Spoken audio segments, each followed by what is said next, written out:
A basic school led by Bismarck Yevuibo, headmaster. They are also from Efutu.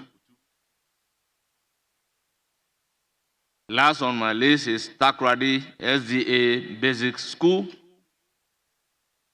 led by Ishmael Kwesi Bentum, headmaster. They are from Takrady. The number is 58. On my own behalf and on behalf of Parliament of the Republic of Ghana, I welcome you all. May you have a fruitful visit to Parliament of the Republic of Ghana. Once again, you are warmly welcome.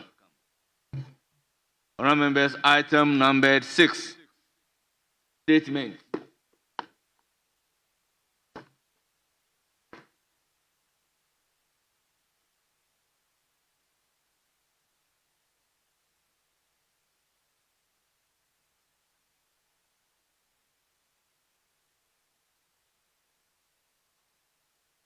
Honourable members, we have a statement on the election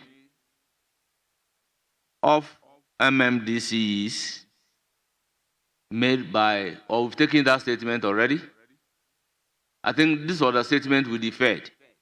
Yes, very well. So, statement on the election of MMDCs by Honorable Eric Nana Ajiman Prempre, Member of Parliament for Ahafo-Ano North Constituency. Honorable Member, you have the floor. Yes, thank you, Mr. Speaker. I appreciate your kindness for giving me this opportunity to make this statement on a matter that has been of concern to every Ghanaian, the election of Metropolitan, Municipal, and District Chief Executive. Mr. Speaker, Ghana has, since the promulgation of the 1992 Constitution, practiced a system that allows the appointment of MMDCs as enshrined in 1992 Constitution. That is Article 243, Clause 1, which states that there shall be a District Chief Executive for every district, who shall be appointed by the President with prior approval of not less than 2/3 majority of members of the Assembly present and voting at the time. Mr. Speaker, this practice has over the years come with its challenges and impeded the smooth operationalization of our various district assemblies. We all witness to these challenges, but have confronted our governance system over the years due to this practice, from the friction between MMDCs and MPs to issues of where loyalty and accountability of appointees lie, among others. Mr. Speaker, as a country, the winner-takes-all syndrome has been a phenomenon that has been spoken about widely by Ghanaian people. Mr. Speaker, we are again witness to several lip service attempts made by political authorities in the past to address the issue thereof. Unfortunately, all the attempts came to naught. The sitting president, His Excellency John Dramani Mahama, while seeking to be elected president in 2012, made a promise to do this, and I quote, "I will ensure that the Constitutional Review Committee proposed constitutional amendments and passed to involve the people directly in the election of MMDCs," end of quote. This is well articulated in the 2012 NDC manifesto, page 93. For 4 years while in office, 2013 to 2016, President Mahama made very little or no effort to see to the fulfillment of that promise. Mr. Speaker, the MPP, on the page numbered 141 of their 2017 manifesto, also made a solemn pledge to oversee the direct election of MMDCs to coincide with 2019 district-level elections. After strenuous efforts in seeing to the fulfillment of same, we all remember the disagreement that ensued, leading to the regrettable halt of a process the government has spent huge sums of Ghana cedis to undertake. Mr. Speaker, I will not want to recount the wasted effort of the then government that sought to amend Article 243 through the introduction of the Constitutional Amendment Bill 2018 to the 7th Parliament by the then Attorney General and Minister of Justice, Ms. Gloria Akufu, on the authority of His Excellency Nana Addo Dankwa Akufo-Addo. The bill had gone through the first reading and referred to the Committee of Constitutional, Legal and Parliamentary Affairs. The committee had done all necessary consultations and deliberated extensively on the bill and reported to the House. Mr. Speaker, the chairman of the committee at the time, Honorable Ben Abdallah Banda, in presenting the report of the committee on the 29th July 2019, articulated the importance of amending Article 243. Key amongst them were that, 1, it will create an opportunity for very competent persons to stand for election as MMDCs. 2, it will reduce incidences of having unpopular candidates appointed as MMDCs, leading to some misguided people possibly chasing out MMDCs after the president has nominated them under the system. 3, it will break the winner-takes-all syndrome in Ghana's politics. 4, it will fully democratize the government system. 5, it will promote local democracy by allowing local people to choose their leaders. And 6, it will minimize the perceived tension and acrimony between MMDCs and honorable members of Parliament. Mr. Speaker, we have all agreed in principle, that is both NDC and MPP, and this was indicative in the report of the Constitutional Review Committee chaired by Professor Albert Kojo-Fiajo.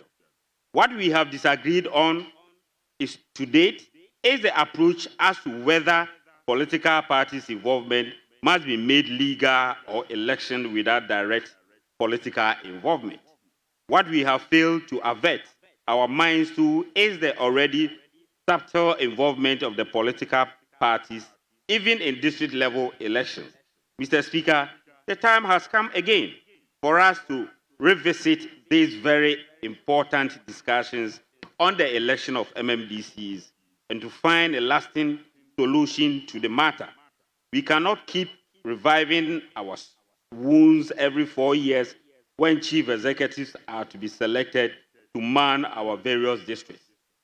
Let me use this opportunity to remind His Excellency John Dramani Mahama of his promise in 2024 NDC manifesto on page 145, where he pledged to do this, and I quote, to strengthen local level participation and political accountability through the election of MMDCs on a non-partisan basis by amending Article 243 and 246B of the 1992 Constitution, end of quote. Mr. Speaker, the President, in his recent inauguration of the Professor Henry Kwesi Prempeh-led Constitutional Review Committee, was keen on this matter. We assured him of our utmost commitment as an important mighty minority to seeing through the amendment of the said article to benefit our country. I believe that the non-partisan election of MMDCs will be the way forward.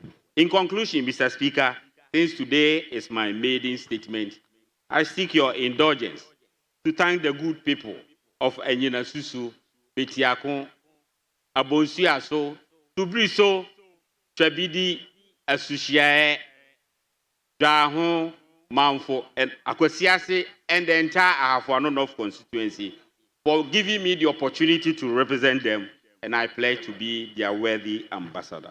Mr. Speaker, I thank you for gracing me with this opportunity. Thank you, Honorable Member. Honorable Members, statement ably made, and it is now for your comment, subject to the restrictions imposed on us by Order 93.5. Honorable Frank Afriye, you have the floor. Thank you, Mr. Speaker, for the opportunity.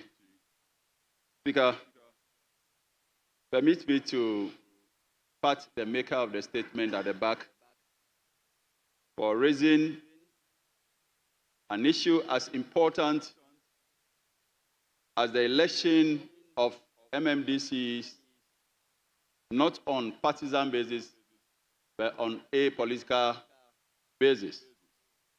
Because oftentimes, it is the case that all the political parties will unite during electioneering campaign time. But once power is won, and we get to the judicious allocation of resources, that is where you find a lot of troubling issues. Speaker, at the local level, many of us work. And once you partake in the work, you must benefit from the spoils of power. But that is where the issue lies. And so it is very important that he brings forth a matter as important as that. And this is not just about MPP or NDC or any other party. It's quite applicable to all the political parties that have won power with the onset of the Fourth Republic from 1992.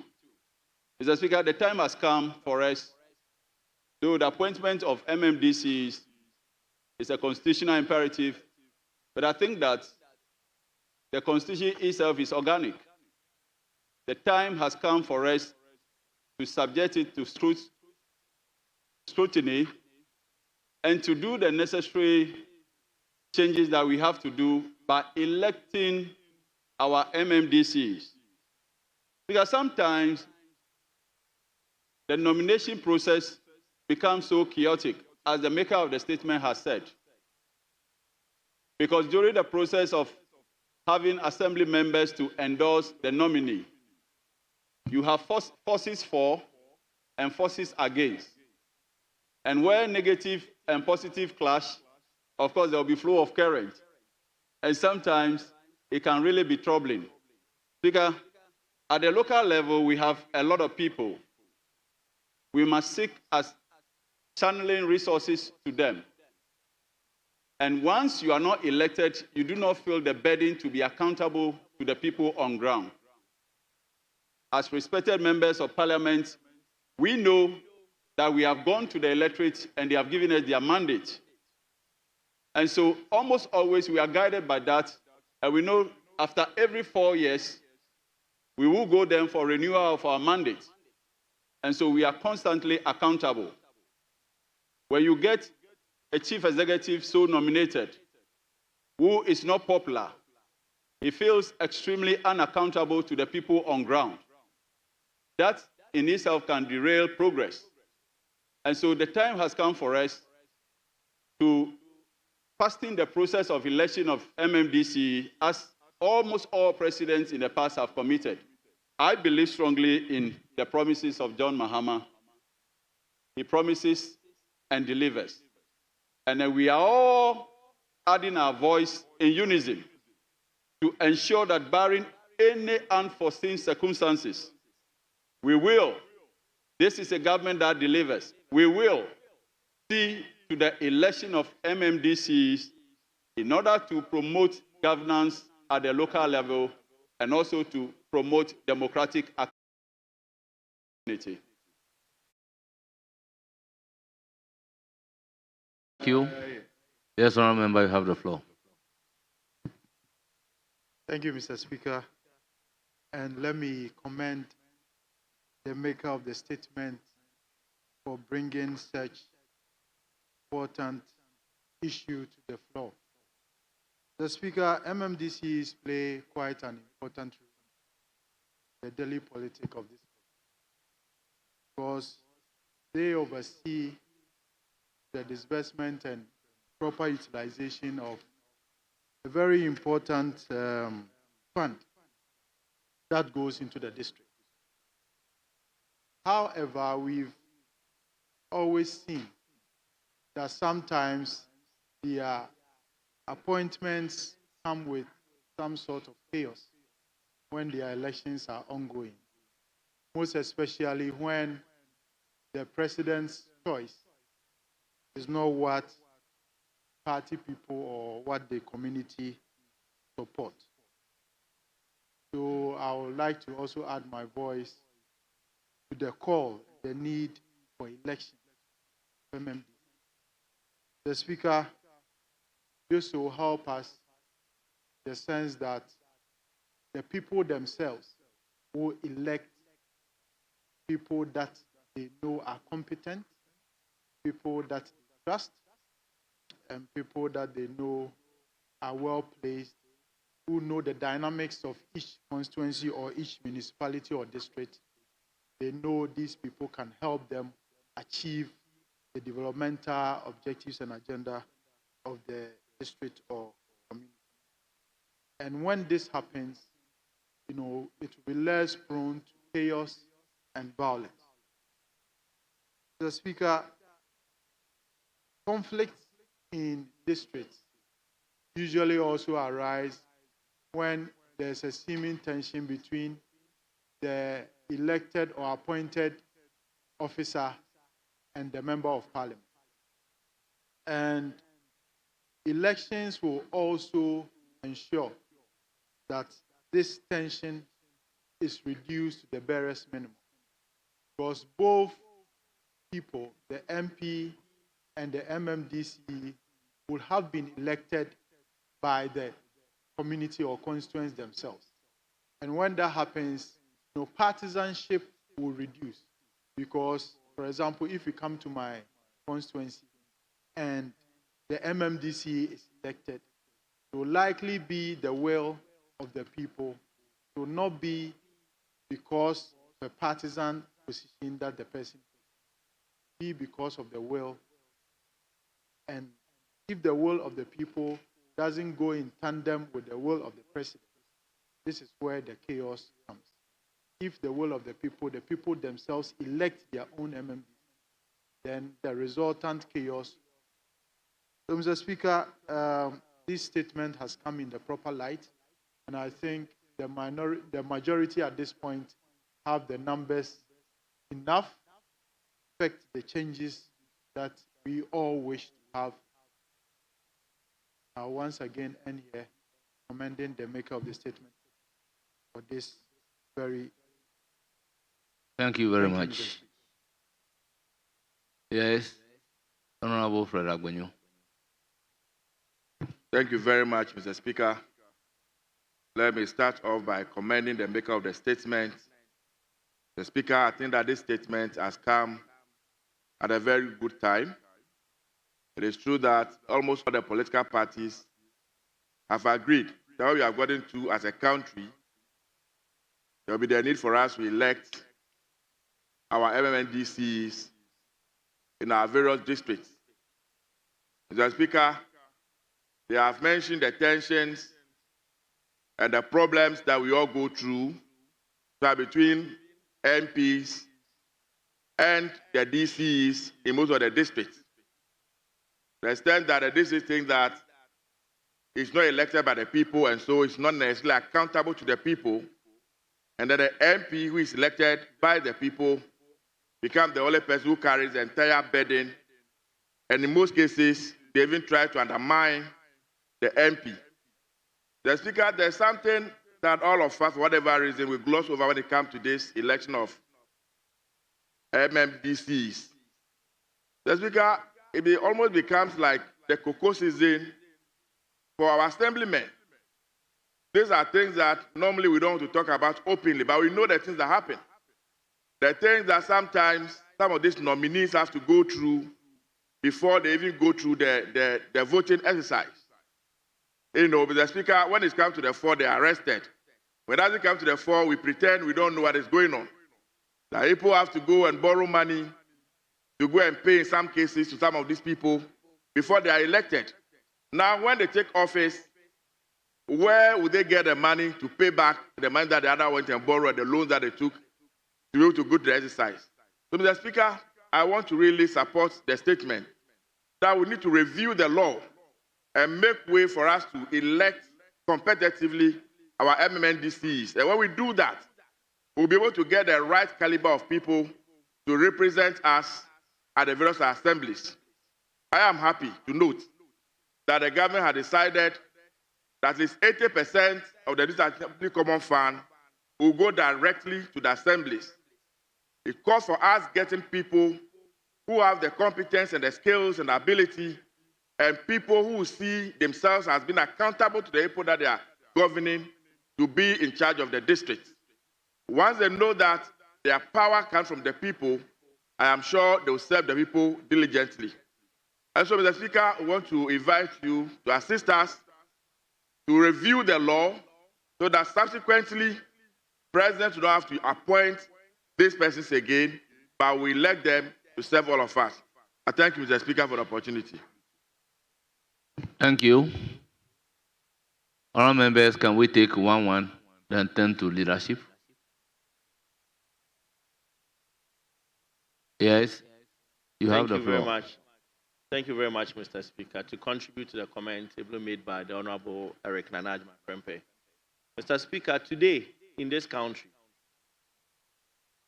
our constituents believe that the Member of Parliament is an agent for development. Even though the local government system provides that the district assembly or the municipal chief executive is supposed to champion development in our constituencies. This is so because, Mr. Speaker, we do not elect our MMDC. And the people feel that the Member of Parliament has the obligation to bring the needed development. And I believe that if we all come together and champion this cause so that we elect our MMDC, then the MMDCs will have that responsibility towards the people in championing development and also be accountable to them. Today, we vote for assembly members, then we jump MMDCs, come and vote for members of parliament, and then vote for the presidency. I believe if we start to elect our municipal chief executives or DCEs, they'll become more accountable and then enhance civic engagement within our constituencies. And also, Mr. Speaker, this will help them to prioritize the needs of the constituencies because as it stands today, an MMDC will come based on appointment from the president. He will take office, and the key things that might be important or that the constituents would want, he, based on his priorities, will decide otherwise. So I speak in support of the statement that the time is ripe that we elect our municipal chief executives. Thank you very much for this opportunity. Thank you, Honourable Member. Yes, Honourable Erikafu. Thank you, Mr. Speaker, for the opportunity. And let me thank the maker of the statement for a wonderful one. The Speaker, I remember in the 7th Parliament, this issue cropped up.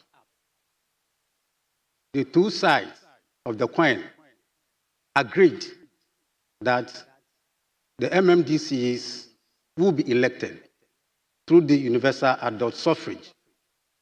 Unfortunately, what mixed was the modalities as to how they will be elected. The Speaker, I would like to add my voice to the call from the honourable member that if you are not able to elect the MMDCs, they will be continue to be not accountable and not to be responsible for the citizenry within their communities. Mr. Speaker, I would like to dwell on finances a bit. The MMDCs, who is not elected through the universal adult suffrage, controls all the finances within the assembly. All the finances with the assembly. The MP who has been elected through the universal adult suffrage, the finances of the MP is controlled by the MMDCs. That continues to give a lot of problems within the various communities.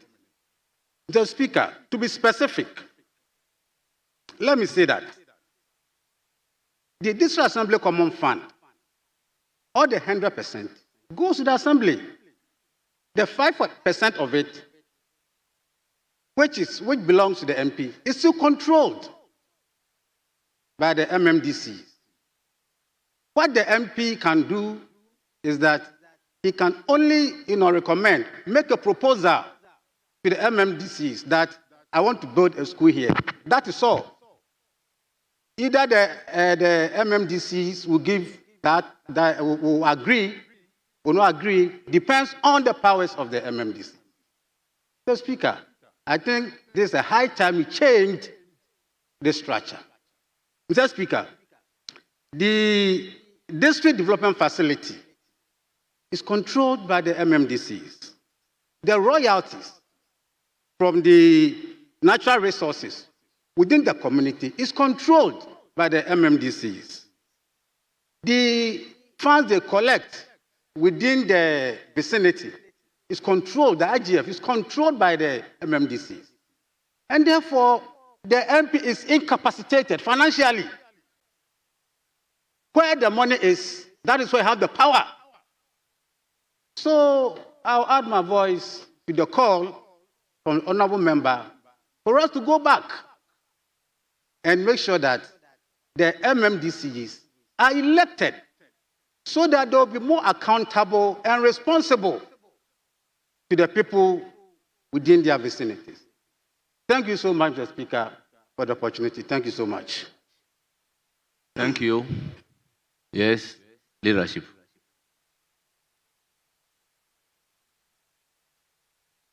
Speaker, I think it will not be out of place if I commend you highly for your decision to admit this statement. In the wake of the fact that yesterday you had to defer it today because of a matter that you had to deal with. I want to commend you for having held on to the faith and ensure that this statement is delivered today. Let me proceed further to commend my friend, my good friend, the Honorable Ajimai, who I must say that he had earlier spoken to me about this matter and the decision to present it in the form of a statement. Speaker, I don't wish to repeat many of the contributions that earlier speakers have alluded to, but just to reference what Dr. Afo said. Let's not get it wrong. Nobody is drawing a coalition course between present MMDCs and MPs. That is not the intent of the statement. And at this time and age, people often draw hasty conclusions. We are not fighting MMDC. We think that since the 80s, we've practiced a system, a decentralization system from the 80s all up to this time. And the experts say that change is a constant. And humans, we can't remain and say that the passage of time we won't change. Because it has become important. And because I have engaged you personally on same matter, and you have reverted our minds to the fear about the appointing authority losing its powers. Appointing authority losing its powers. We can take all these concerns, varied concern, in good stride and take a patriotic position as a country. For me, few observations. The confirmation of MMDCs, even though largely has been smooth, there have been a number of violent incidents all over the country. Just a simple exercise of going to vote on MMDCs degenerates and it creates security concerns. So that must be dealt with. And I think one of the processes that can be used is the election of MMDCs. It will also reduce the tension, the needless tension between MMDCs and MPs. Our roles are defined. Significantly different roles. We play our roles as a legislative arm of government. They have their roles to play. Yet, we are almost at each other's throats. Needless. We can borrow, and there are genuine fears. People make the fears that, well, if we do it, the minority will be controlling certain portions of the country and the country will be divided. It's neither here nor there. That will reflect the will of the people. If it is the will of the people that a certain person should occupy the MMDC position, you can't change it. You can't change it. Why is it that the MPs are elected? We are ex-official members of the assembly. The MPs are elected. The assembly members who go to confirm the nominees are also elected. I see my colleague, the Honorable Kosa, is here. I'm sure Mr. Speaker knows you very well. Don't worry, he will recognize you. Don't worry. Mr. Speaker will surely recognize you. So, the assemblymen are elected, MPs are elected, and it's only the MMDCs that it happens that a small section of people go and vote on them. Because I think it's high time we open up this matter and ensure that now you have 2/3. You have said that, the last speaker said that the Honorable, His Excellency the President, is fulfilling all his promises. Now you have 2/3. Go ahead and amend the Constitution and ensure that MMDCs are elected. Don't wait for anybody. You don't even need us to do it. Go ahead and do it. You may not even need us. 2/3, you can do it. Because on a more serious note, I want to plead that this matter shouldn't just be subjected to normal lamentations and we go home and sleep. Speaker, let's sustain the conversation for some time to come. And to that end, I want to employ and plead for your wisdom for probably some consequential directives. The local government committee is a very active committee. The minister we know as a very experienced member of parliament, Nabu Ahmed, has been in leadership for all this while. He's also passionate about this matter. Then we can follow through to this matter all to its logical conclusion. As a nation, we need to depart from what is happening currently and help in fomenting our local governance structure. So having said this, Speaker, I also want to plead, I know you have gotten to leadership. The Honorable Kosa is here, if it pleases you. He was immediate past Minister for Local Government, if we can hear from him as well. I thank you, Speaker. Thank you very much. Yes, Honorable Kosa. Let me give him the floor. Thank you, Mr. Speaker. Let me commend the maker of the statement for bringing this matter to the fore. Mr. Speaker, I'll be very brief in my remarks. I just want to put on record that if there is any policy or any issue that has a meeting of minds from both sides of the political divide, I agree. it is the issue of the election of MMDCs. Mr. Speaker, we may recall that the past government took up this policy and did various efforts to be able to have pushed us to the election of MMDCs. Though all the two parties agreed to the election, the point of departure was whether or not it should be on partisan basis. Somehow, we need to put a decision and make a move. It's an issue that is long overdue, and its implementation would ensure that we move our local governance system a step forward in shaping it and making it better for our national governance program. Given that the current government has overwhelming numbers to make this happen, and being committed to it at least in the 20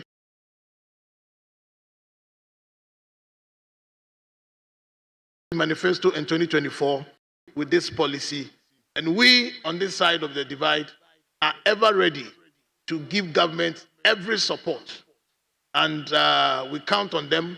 I believe that this conversation should trigger some roadmap that we can immediately put in place and ensure that we make our governance at the local level better by adopting this move. Mr. Speaker, I thank you very much for the opportunity. Thank you, Honorable Former Minister. Yes, Honorable Richard Achampong. Mr. Speaker, thank you very much for the opportunity to add my voice to the call by the honorable colleague for members of the country to take a decision to elect our MMDCs. Mr. Speaker, we can say that in principle, all political parties do agree that we should elect our MMDCs. But when you are in opposition, you feel it better than in government. Because always there's a tough war between the MPs and the MMDCs. So right now, we thank God that the Constitutional Review Committee is working. So let's come together, put up the proposal, what we want them to do, so that they incorporate our views, so that by the end of the day, Ghanaians will take a decision, so we'll see the pathway. Because we've read these issues over and over and over, but there's no resolution to this matter. Other people are saying the president should nominate 3 people, present them to Public Service Commission, vet them, and present them for elections. And the president should retain the power to sack those people. Because if he is appointing, he must have the power to also sack them. But another school of thought is also saying, if you present the candidate for the people to elect them, if you want to sack the person, give them the power to put in a petition so that based on the findings, that person is sacked. These are the controversies around all these things. So let's try to fashion out a modality which will work for all of us. Because if you're an MP and you're not in good terms with the DCE, giving the mere instruction will never solve any problem. Because the DCE himself is interested to unseat you. So the resources that goes to the DCE, he will use that resource to undermine the work of the MP. So let's have a pathway. How do you want to achieve it? Free for all, so everybody can pick a form, contest elections, and win, and become the DCE. But people are also saying the person is representing the central government or the president at the local level. So if the person is not aligned with the visions and ambitions of the president, the DCE will sabotage the work of the president of the day. So by the end of the day, like we are trying to do this time around, we are sending about 80% of the resources to the local assembly for development. And this is a DCE elected by the people who is coming from a different political party, who is refusing to implement the policies and programs of the government of the day. How can the government achieve its set goals and objectives? So these are some of the areas we need to explore and develop it well. So that by the end of the day, the person is elected, there may be some monitoring system put in place to check whoever is appointed or elected. When it comes to security, the person is in charge of dissect. The president will be visiting the constituencies or the district. Who is going to provide security for the president if the person is not in the same government with the government of the day? So these are some of the things. National security is there, but you know what people can also do. Honorable Richard Achampong, please address me. Mr. Speaker, for example, if you come to the president visits Bia East, the residents of the DCE will accommodate the president. And this DCE belongs to a Kwadanko party. I'm talking about a situation where you don't have any other means than to host the president. Even drinking water becomes a challenge. No, we are dealing with human beings. And I'm not shutting the door. But let's think around all these things so that we can fashion up a roadmap as to how to proceed. Either free for all, or the president will appoint 3 people, present them to. So, Mr. Speaker, I think the committee is working. We can make an input so that by the end of the day, there will be sanity will get value for money, and people will be responsible because they have been voted for. If they don't discharge their duties well, they know the people can vote against them the next day.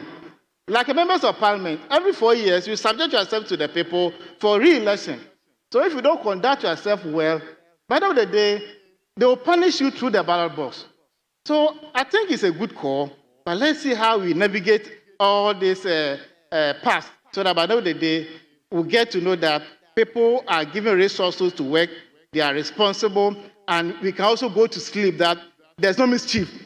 Nobody is going to undermine the work of the government of the day. It's not by NDC or MPP. After 20, 30 years, MPP will come to power. The same thing will come to play. The same thing will come to play. So let's try to see how we will navigate this. So by the end of the day, we will stop the talking and we'll move to real action. Because we've been lamenting over this over and over and over. Let's come together. Let's present a paper to the commission so that they will incorporate it, and then the implementation will come to all of us. I thank you very much for the opportunity. Thank you very much, Honorable Richard Achampong. Honorable members, as a member of Constitutional, Legal, and Parliamentary Affairs Committee at the material time that the Constitutional Amendment Bill came before this House, and rising to become the immediate past ranking member of Constitutional, Legal, and Parliamentary Affairs Committee, I think it is important to add my voice to the statement ably made by Honorable Nana Ajimai.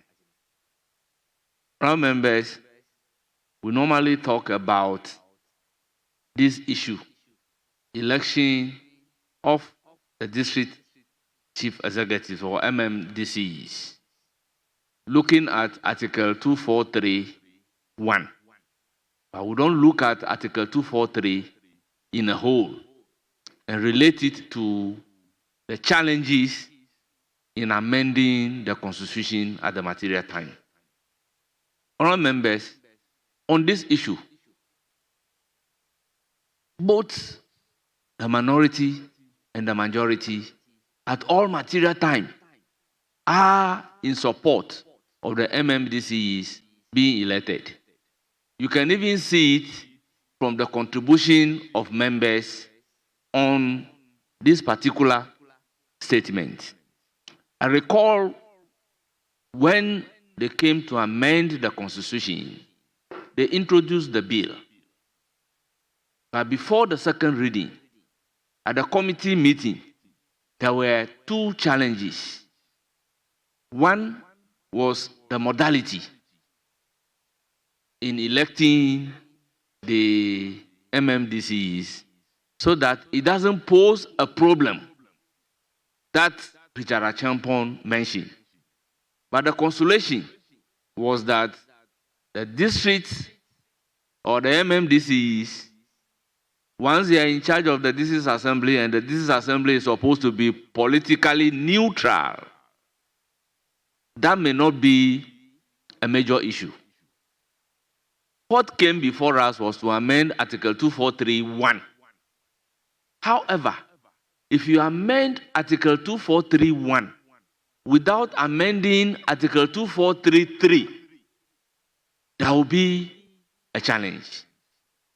Because as we speak, the constitutional imperative currently is that the MMDC must be nominated by the president and confirmed by the assembly members by a vote of 2/3 majority. Thereafter, the president will appoint them. The president then becomes the appointing authority. In view of that, Article 243 gives the power to the president to revoke the appointment of the district chief executive. Honourable members, let's look at it together. The office of the district chief executive shall become vacant if a vote of no confidence, supported by a vote of not less than 2/3 of all the members of the district assembly, is passed against him. 2, he is removed from office by the president, or he resigns or dies. Honourable members, we can better understand this if you look at Article 249 of the Constitution. It states, subject to a procedure established by law, the mandate of a member of the district assembly may be revoked by the electorate or the appointing authority. Now, we have two categories of the assembly members, the elected members and the appointed members. So for the elected members, their appointment can be revoked by the electorate. Then those appointed, it can be revoked by the appointing authority. Now, when you take away the power of appointment to give it to the electorate, why then would a district chief executive elected by the people be removed from office by the President of the Republic of Ghana? Then that really poses a challenge, because an ordinary member of the assembly elected by the people can only be removed from office by the electorate. So if the district chief executive is elected, why should the president have the power to remove that chief executive from office? So the view is that the power to remove such a person should be given to the electorate. And at second reading, we realize that unless Article 243 of the Constitution is amended in a whole, we may not be solving the problem that we really want to solve. All members, we agree that they need to be elected. As we speak, in the eyes of the general public, when they talk of the common fund, it is you, the MPs.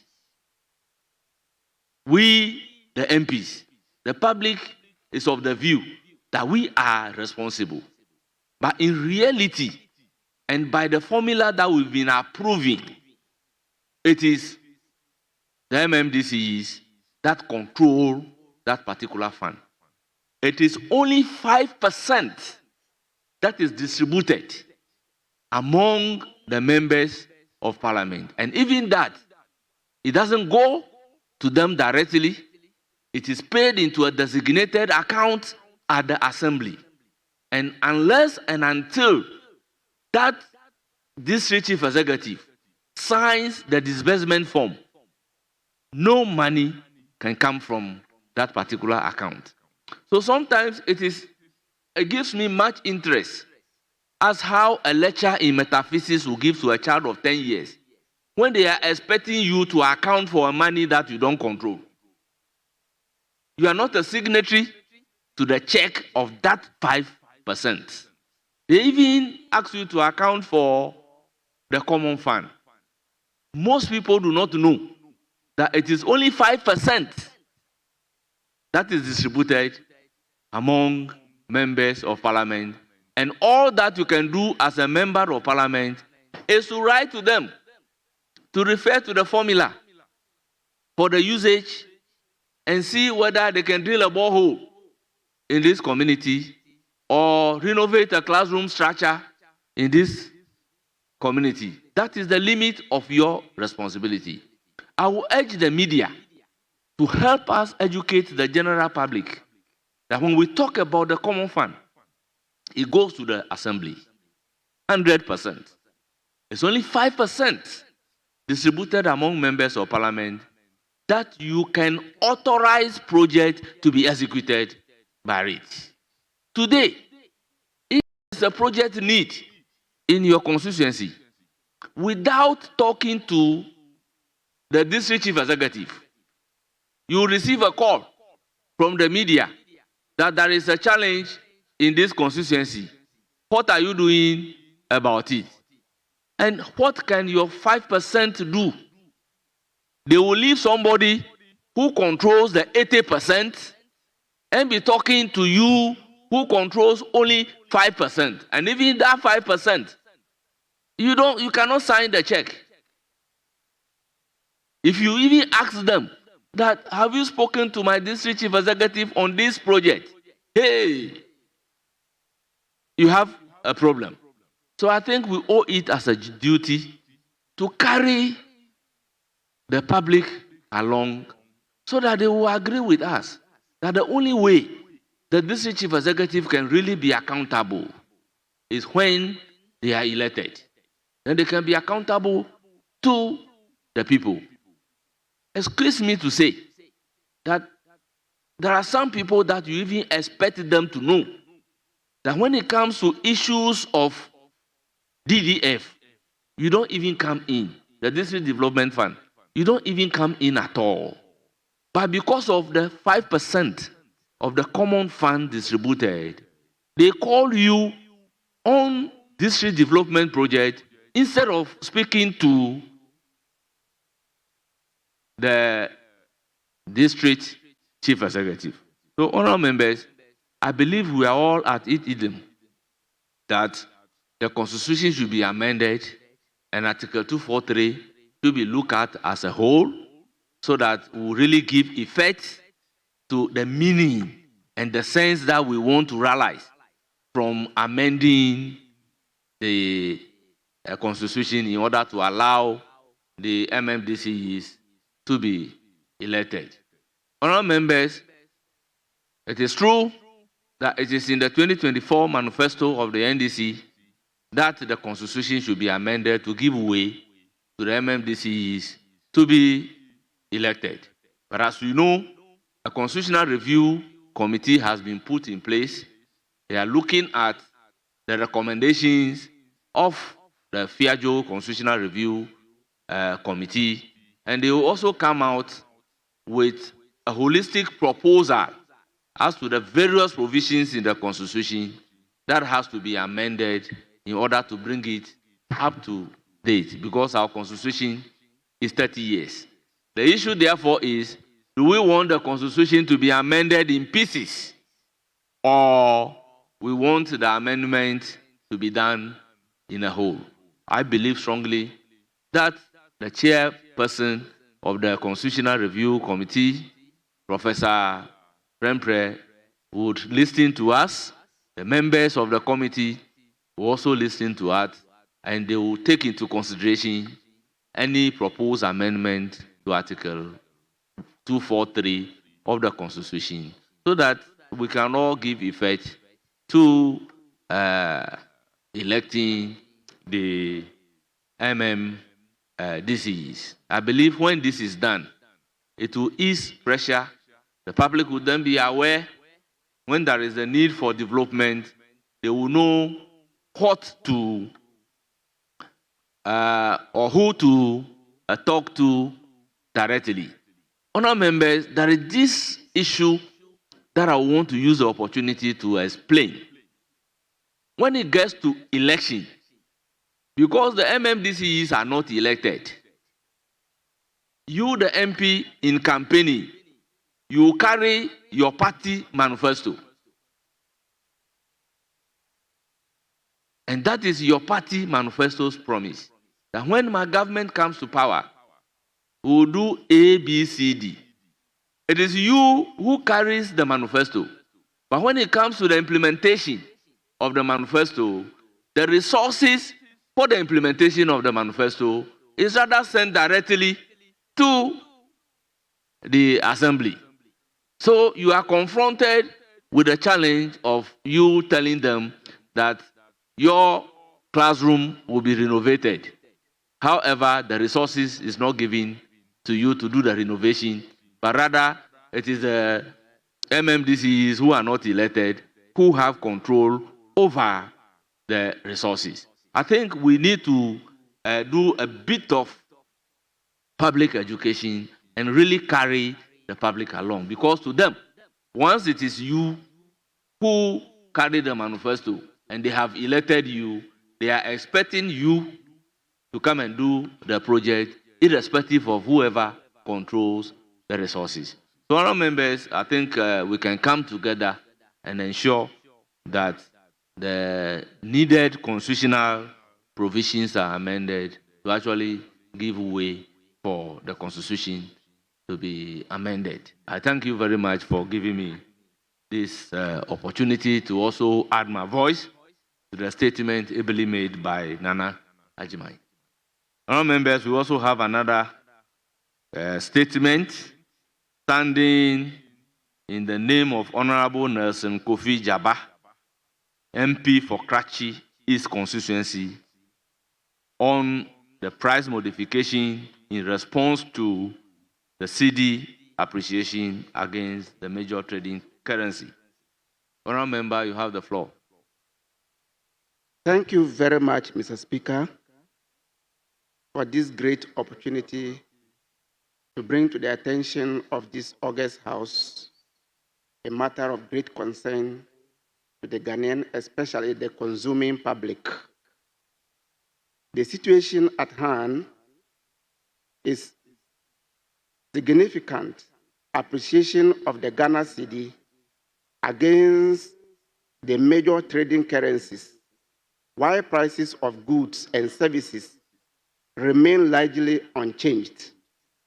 Mr. Speaker, the Ghanaian cedi has long been characterized by persistent volatility, often undermining economic stability and investor confidence.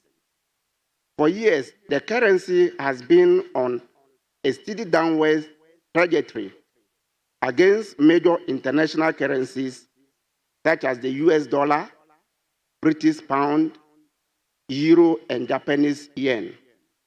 In 2024 fiscal year, Mr. Speaker, the cedi was ranked among the 4 worst performing currencies in the sub-Saharan Africa, according to Bloomberg and the World Bank report in August and October, respectively.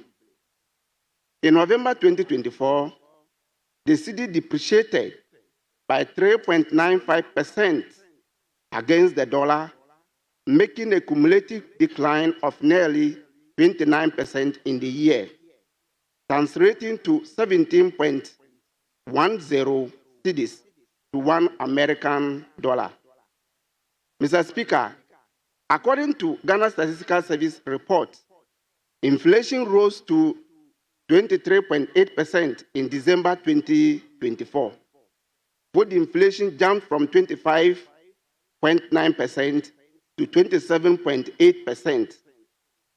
In such a profound hardship, the vulnerable Ghanaian population bore the brunt of the impact as the rising cost of living significantly diminished household purchasing power.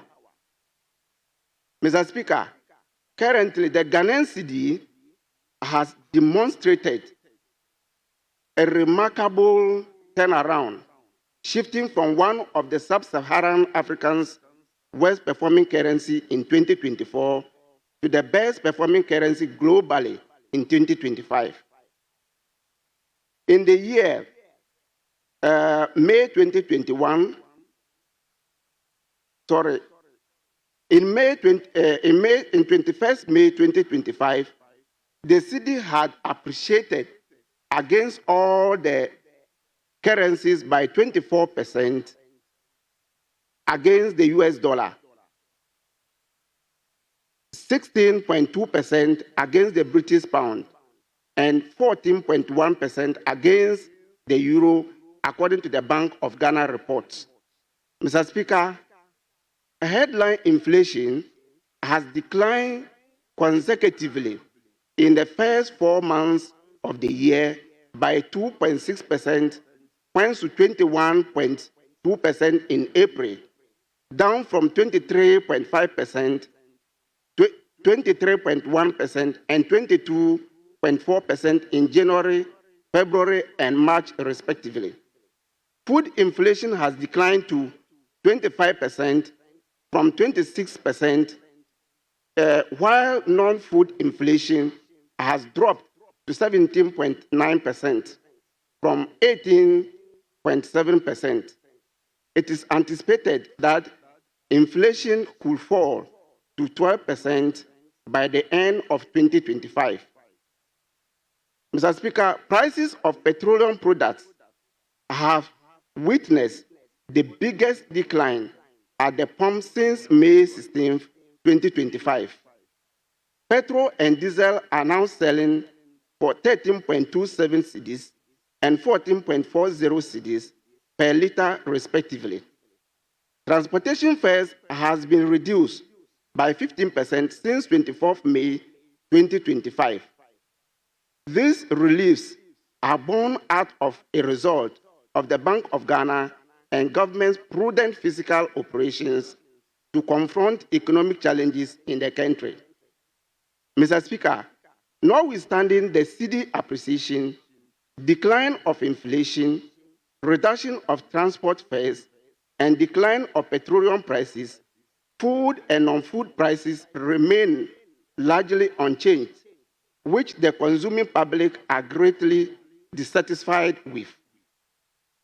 If the cedi's depreciation warranted prices increases in the past, it is only fair and just that its appreciation leads to corresponding price reductions. This is not only a matter of economic policy, but also of social equity and consumer protection. The upward trend should translate into lower prices of goods and services, similar to how fuel prices and transportation fares have been reduced. The currency stability should benefit consumers, thus, there should be some relief to the consuming public. Mr. Speaker, the Minister for Trade, Agribusiness and Industry has assured consumers of price reductions in the cost of goods and services in the next 60 days.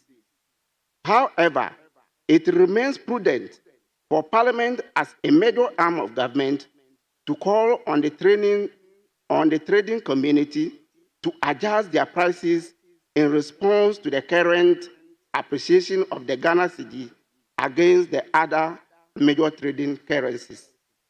Mr. Speaker, therefore, I humbly call on the Association of Ghana Industries, AGI, the Ghana National Chamber of Commerce, the Ghana Union of Traders Association, GUTA, and all relevant stakeholder groups within the supply chain, including importers, wholesalers, resellers, and market associations, to act in good faith and reflect the current economic realities in their price mechanisms.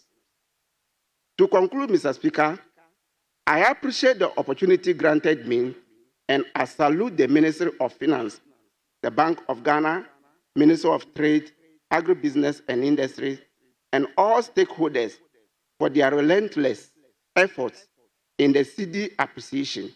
I urge this House to lend its voice in calling for transparency and fairness in market practices. Let us ensure that the gains from the currency's appreciation are not limited to macroeconomic indicators, but are felt directly by the ordinary Ghanaian. We owe it to our constituents to advocate for responsive and equitable marketplaces. Thank you very much, Mr. Speaker, for the opportunity granted me.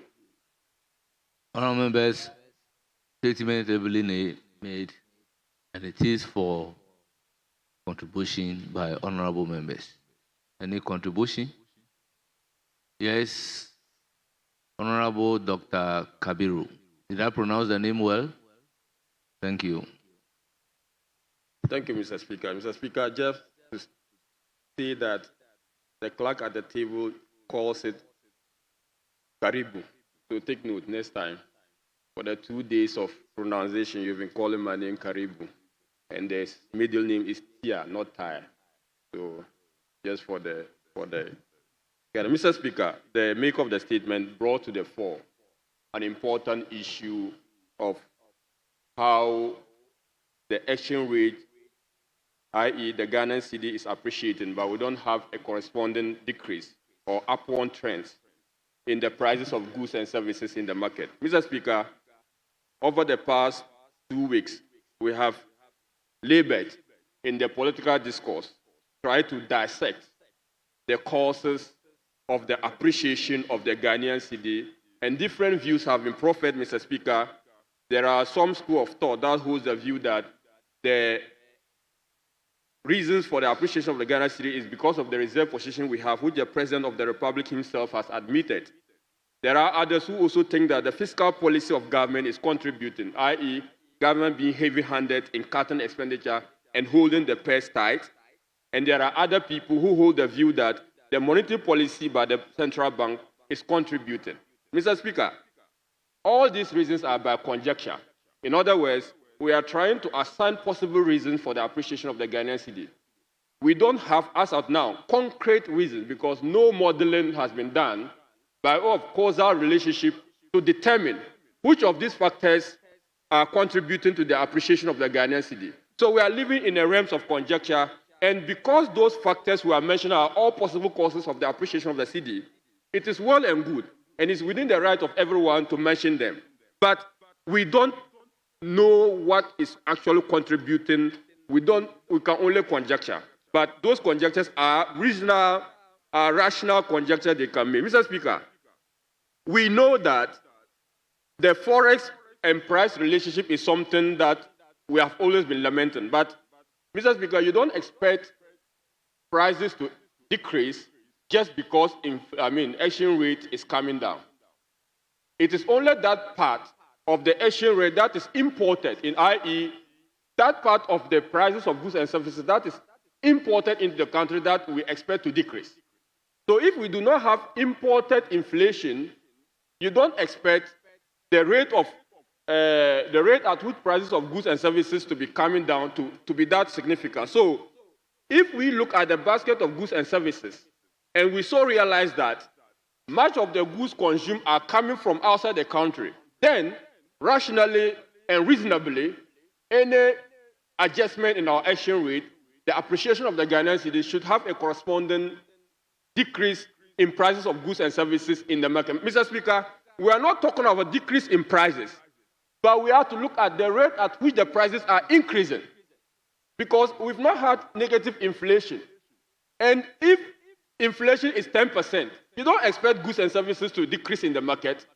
You are only expecting the rate at which the prices are increasing to slow down. So when people say, oh, inflation is coming down, prices of goods should come down, it is not so a logical statement to make, Mr. Speaker, because inflation, until we have disinflation, prices of goods and services will expect to at least adjust upwards. And Mr. Speaker, there's another reason. There's another reason why prices of goods and services.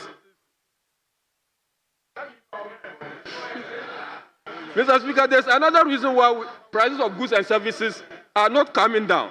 Mr. Speaker, there is this principle, the Keynesian principle of sticky prices. Sticky prices is a very well-tested principle in economics by Mr. Keynes, a Nobel Prize winner. Mr. Speaker, in the short run, because markets do not adjust so quickly, we've only experienced 1 month depreciation of the currency.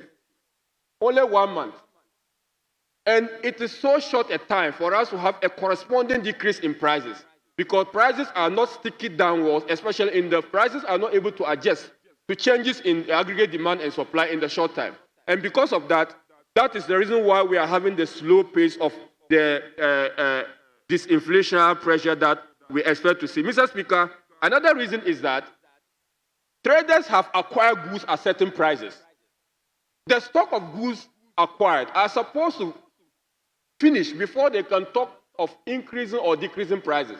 If I go to, say, China, and I bought 100 bags of, say, clothing, each at $100, and I come to the country, and the prices are, our cedi is increasing, I have to finish the stock before I can begin to consider reducing prices. Otherwise, there's what we call the fear pricing.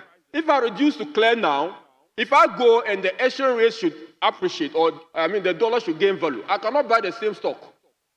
So it is only reasonable for the traders to behave the way they are behaving, and until we do something significant, about the structure of the economy, we expect this particular thing to. Mr. Speaker, unfortunately, there's nothing the government can do about the price situation. That's the unfortunate situation. Because we have committed to ourselves liberal pricing regime. And that's what the Minister for Trade and Industry stated. Unfortunately, they cannot go to the market and ask people to reduce prices. Government can do absolutely nothing about it. That is the reality we have to face, we are faced with. Because prices of goods and services are determined by demand and supply, and the traders are at will in the liberal market to set prices. If you have the wherewithal to buy, you come and buy. If you don't have the wherewithal, then we have to reintroduce control regime, and that we have for so long abandoned. Price control is no more part of our economic management basket of tools we use to manage our economy. Unless, of course, we want to go back there. So, Mr. Speaker, government can do very little, but we can use moral suasion. Moral suasion in the sense that the continuous application or appeal to the conscience of the trader that, look, when the general conditions of the economy is good, you must reflect that in your pricing. Once we do that, I'm sure some traders out of magnanimity would try to adjust their prices down. Mr. Speaker, the other solution to this is the sustained appreciation of the Ghanaian cedi, or if we have this current appreciation of the cedi to sustain for a long time, the prices can then adjust to this appreciation in the long term. But if we have it to be so, erratic, that the next month it will appreciate, the next month it will depreciate, traders cannot balance their books. Traders cannot plan for this particular erratic exchange rate. So the way forward is for government to make sure that the current gains we are experiencing in the market, and let me comment the government. Honorable Kabiru, the current trend, the current gains in the Ghanaian cedi, if I have to complete the statement, Mr. Speaker, the current gain in the Ghanaian cedi is something commendable. And the reasons we have all argued about are well for everyone to see, i.e. the foreign exchange reserve position that we built for them, to the fiscal and monetary policy adherence to by the current government, and also the gold purchase program that we instituted and it was inherited by this current government. These are the possible causes of the appreciation of the cedi, and we have to commend the government for achieving that. And we will all be happy to have a very stable exchange rate regime because it benefits every Ghanaian. It has nothing to do with NDC, it has nothing to do with MPP. Every single person in the market feels the impact of exchange rate volatility. And it is a point that we need to order. So we are encouraging on the Minister for Finance to do more about the structure of the economy, the production sector.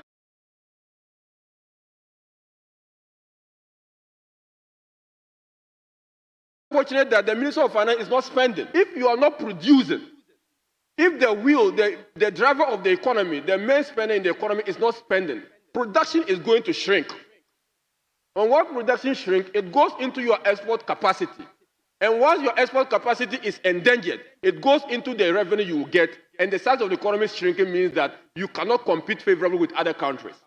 Mr. Speaker, that is the danger we are faced with a government decision not to spend. And I'm just encouraging the Minister for Finance to at least start to spend in the productive sectors. The government must start to spend in the productive sectors. Mr. Atu should spend. Salary, so, Mr. Speaker, it's quite unfortunate when people say government is spending on salary. Consumption has never been a determinant of the growth of your economy. Consumption, the size of your expenditure going into consumption determines how serious you are as a country or otherwise if you want to grow. And I think that when people talk about payment of salary and compensation, they should think that we are talking about expenditure into the agri sector. How much of our production will help the farmers to grow? We are talking about production into the industries. How many factories are we setting? We are talking about production into the construction of roads. What is the investment we are doing in social and capitals? These are the expenditure we are expecting the government to think about. These are the areas we want the government to think about. But not to say you are paying salaries. Of course, every government pays salary. It is not the salary that we are interested in. We are interested in production, the productive sector of the economy. That is not what we are seeing, because since the government has come to power, almost 6 months, almost 6 months, nothing has been done to increase the productive capacity of the Ghanaian economy. Absolutely nothing. And if anyone knows of anything that has been done to improve the productive capacity of the economy, the person can say it. Honourable Member, I refer to Order 93.5 and to say that your time is up. Thank you very much, Mr. Speaker. And let me just conclude. Let me conclude by saying that, Mr. Yes, Speaker. Honourable Eric Afu, you have the floor.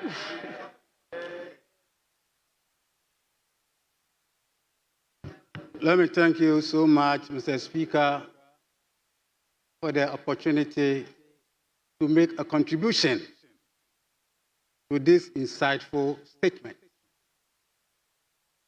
Mr. Speaker, let me also thank the maker of the statement for bringing this to fore of what is happening in the country, which most of us, especially those on the other side, wanted to know the causes of the appreciation of the cedi and the depreciation of the hard currencies in the world.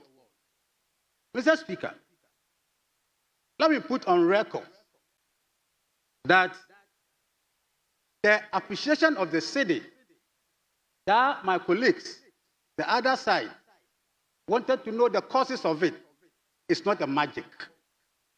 It's not a magic. It's a good handiwork. It's a good handiwork of this government. Mr. Speaker, my friends should not forget that Ghanaian economy is an imported-oriented. Listen to me. We're in a classroom. It's import-oriented. Import-oriented means that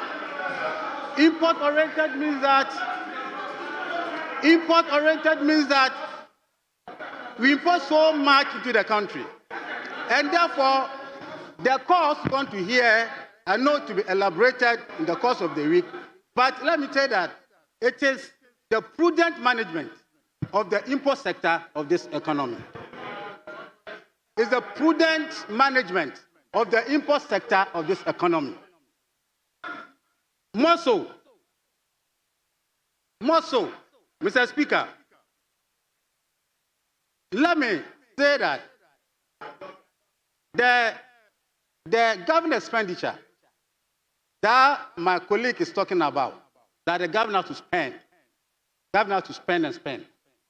Let me tell everybody here, note that government expenditure is an injector to the contribution and the development of the country. Go and read. Go and read macroeconomics. It's an injector. And therefore, if the government will spend the 293 billion appropriated to the government, Mr. Speaker, it will go and increase the development of the economy. We are going to spend within the prudent sectors, productive sectors. So please, I'm very happy that my colleague applauded the government before he sat down, that he applauded the government for this good thing that we have done in the country. Let me come back to the prices. You see, when this happens like that, it doesn't take 2 days, 3 days, 2-3 days to let the prices, go down. Naturally, automatically, the price will reform within itself. So please, Mr. Speaker, let me clear the air that the appreciation of the cedi, depreciation of the hard currencies is not a magic. It's a good handiwork of this government. Thank you so much, Mr. Speaker.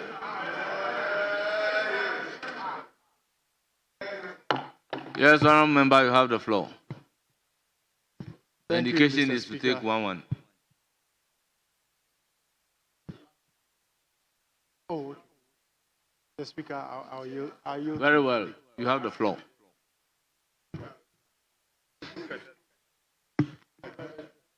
Thank you very much, Mr. Speaker, for the opportunity to comment on the statement made by my honorable colleague. I think it's important that as a House, this conversation has come so that we'll be able to at least straighten some of the issues that has been going on in the public space, and also to encourage the government to do what is right to sustain this appreciation of the cedi as we see today.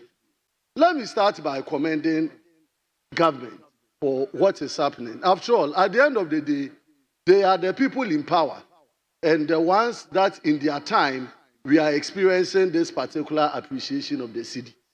But the reality is that this is not the first time cedi has appreciated in the history of this country.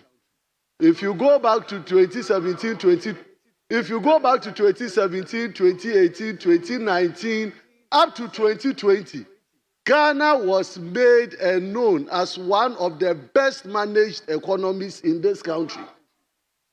Until your most popular COVID-19 struck.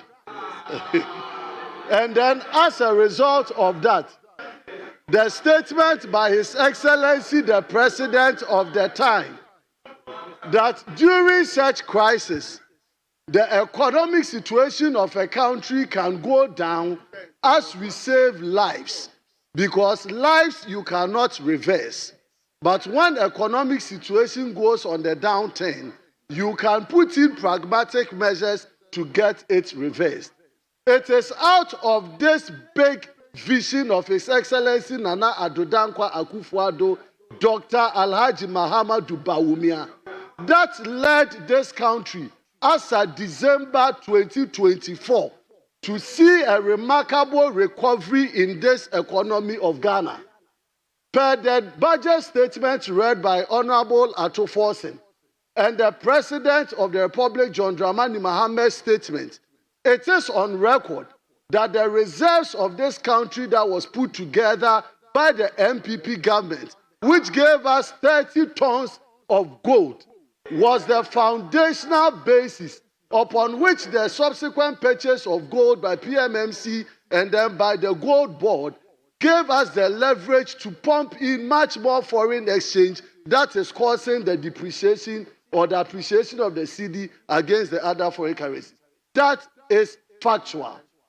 Now, the question I want to put on record is that as much as we give Ato Forsen the glory for what is going on, our advice is that this again is not the first time, because gold is at its appreciable highest level. Cocoa is also selling at a very good rate. But this will never be there forever. Every time when we glory, we don't put in place the structures that build the sustainability of this country. And so when the minister is here, or what Sammy George is listening, when he goes to cabinet, he should advise the government that Ghanaians are looking at not only the appreciation today, but the sustainability of it, so that we have a more stronger economy that will stand the test of time. And to do that, it is important that government comes up with policies, clear-cut policies that grows the economy. You cannot always rely on gold that is being pushed into the market, because as I said, gold has appreciated to over $3,000 to $3,500. And we've come from a situation where gold was as low as $800 to $1,000. So the dynamics can change. So when they change, where would be our fundamentals? Since January till date, government additional support or addition to the gold reserves of this country is less than 1 ton. That is on record. And so if for 5 months you have added only less than 1 ton, and we are going into the middle of the year to the end of year, what is the strategic direction of the government to make sure that we build up our reserves to be able to stand the shocks that may come in future? We don't want to see this economy crumble.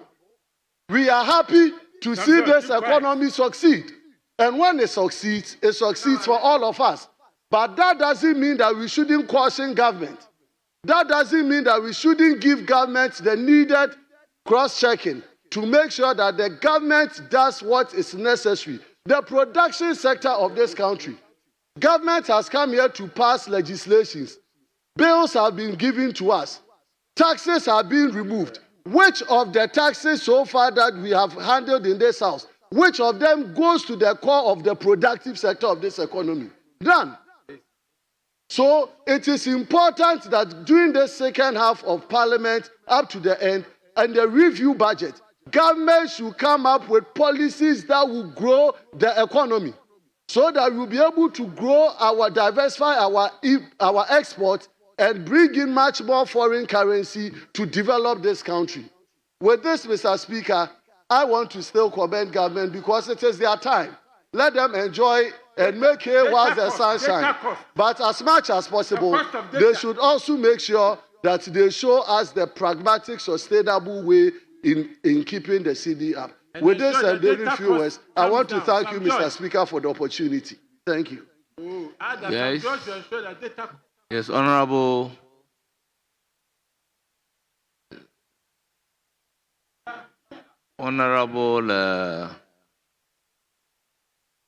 Honorable there. Yes, you have the floor. Thank you, Mr. Speaker. I want to commend my colleague, the backbencher, Jabab, for making such a beautiful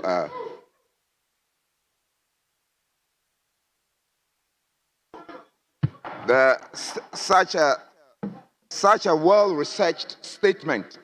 I listened to the statement very carefully, and I can confirm that all the figures that he actually sought to bring to the fore are correct, and they actually went to inform what he put out, and I think that is commendable. Indeed, let it be on record, as it is always said, that Parliament is a house of record.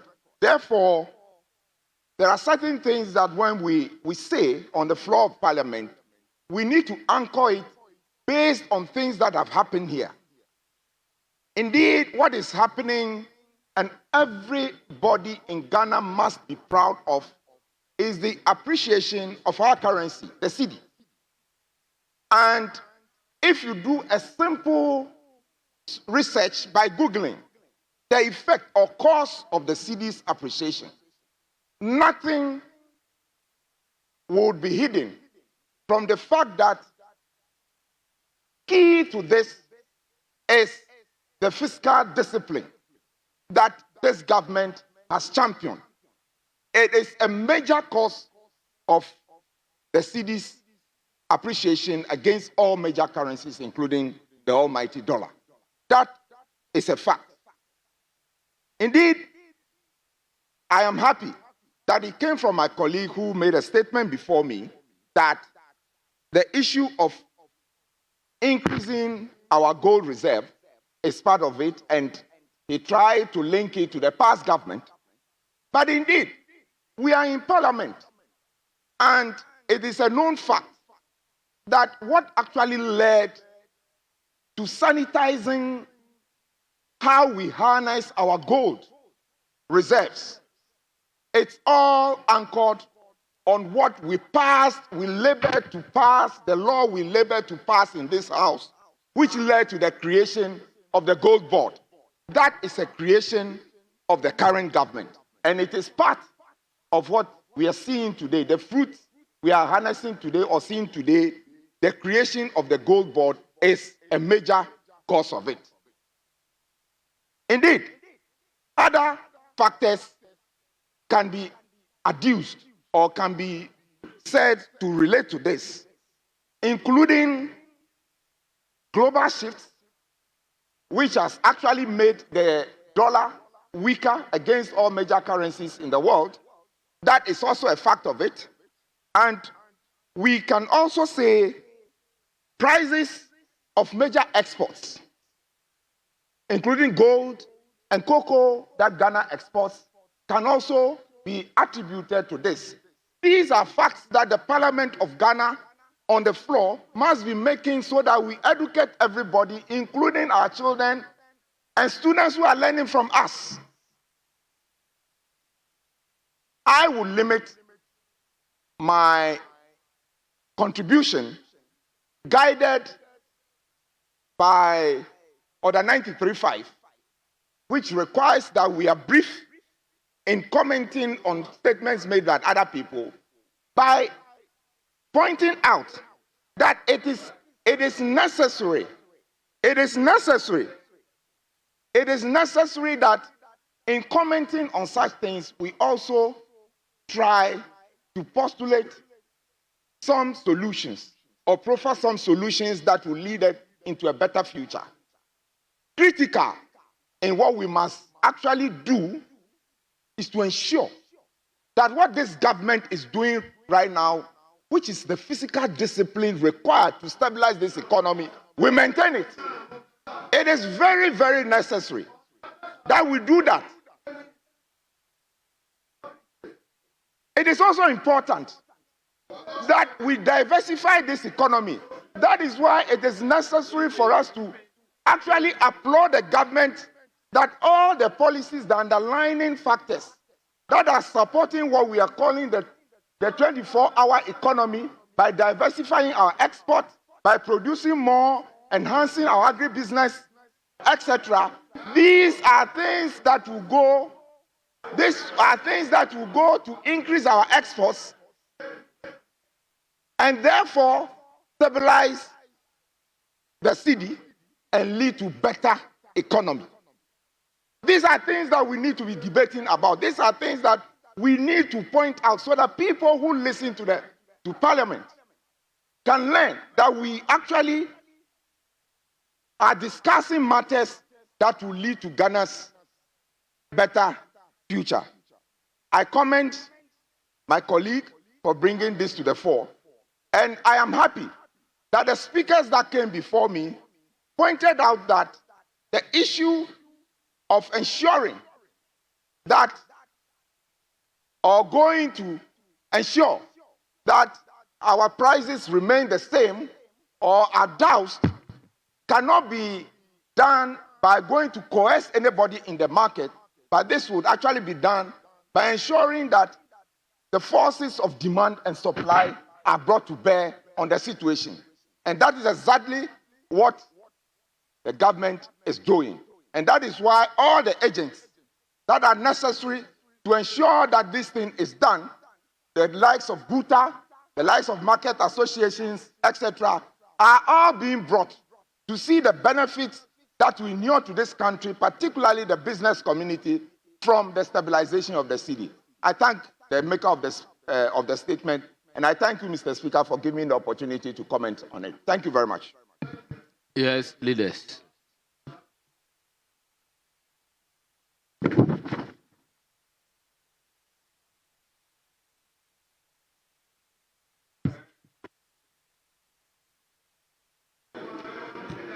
Speaker, with your indulgence,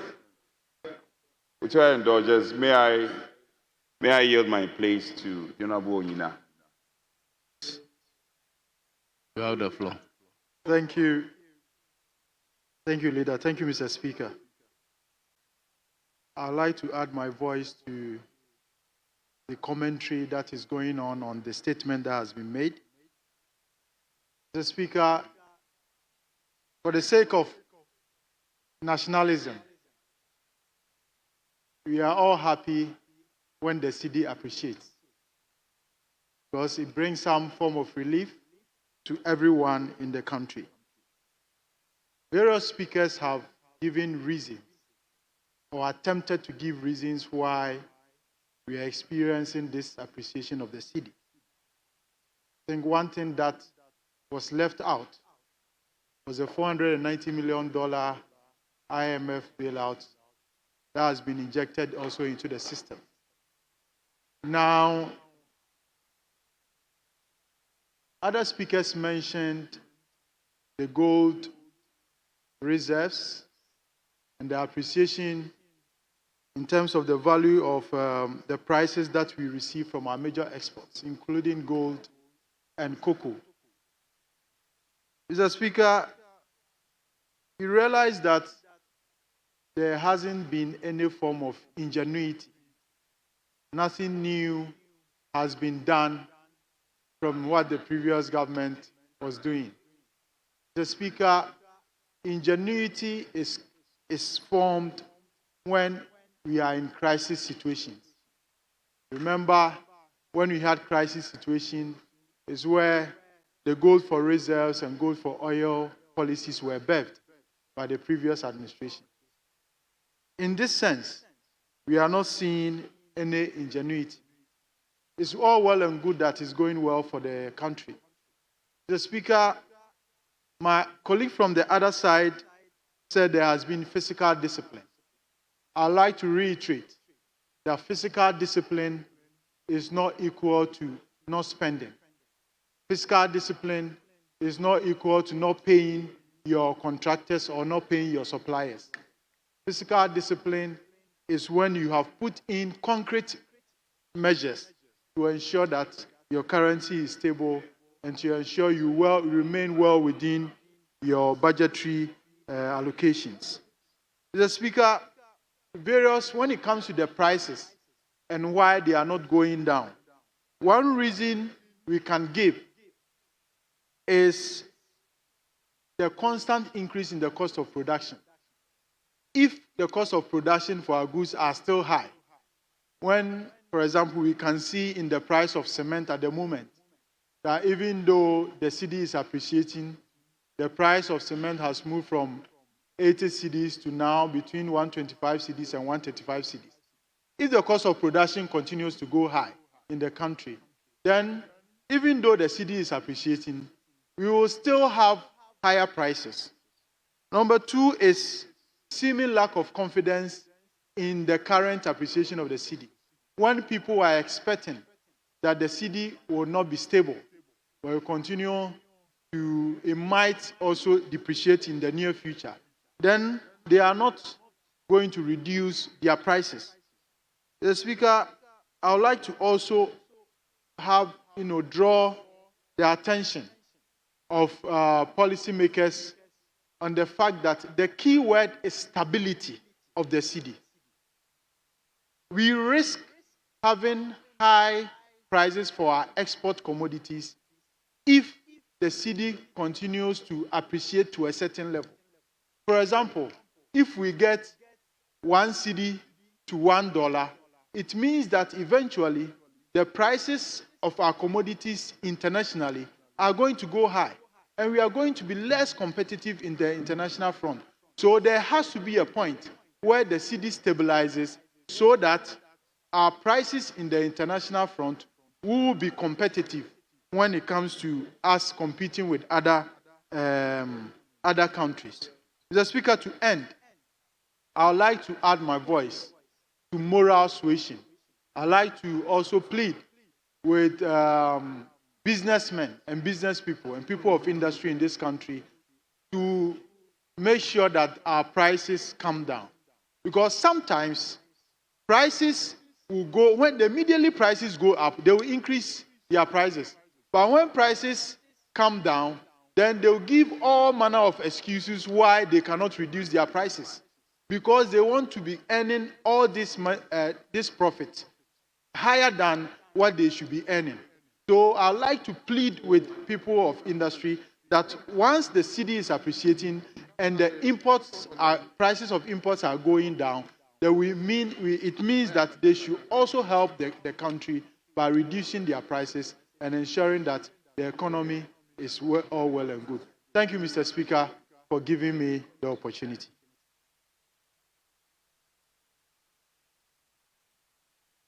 Yes, my Majority Chief Whip, Deputy Majority Chief. No, I will give you the floor. Let's hear him. yeah. Yes. He says he's concluding. I will give you the floor before ending the time for statement. Mr. Speaker, that is Yes. Mr. Speaker, thank you very much for the opportunity to commend the maker of the statement. But, Mr. Speaker, the content of the statement is very clear. Our colleague is begging business community to reduce their prices so that members will have a feel of the appreciation of the Ghanaian cedi. And then members are speaking different language, asking the cause of the appreciation. That wasn't the content of the statement. But of the day, if prices of goods and services are reduced, all of us are going to benefit. If you go to the market, and ask of a price of a commodity, they will not ask of your political color or political affiliation. So please, we've seen the appreciation of the Ghanaian cedi. This is the time to also urge our brothers and sisters to also let the appreciation reflect on the lives of the people. So by the end of the day, this is an open market and it's a customer-based market. So let's educate them. Do window shopping.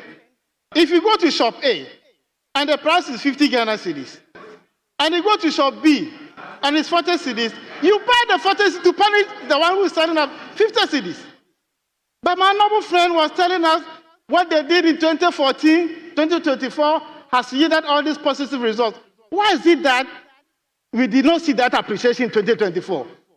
You did all these things, but the dollar was hovering around 18%. Let's peg it at 17%. Mr. Speaker, in 2024, if you owe somebody 10,000 Ghana cedis, you needed 170,000 Ghana cedis to pay that debt. Today, that same $10,000, you will need 110,000 Ghana cedis to pay the debt. You've made a savings of 60,000 Ghana cedis. Now,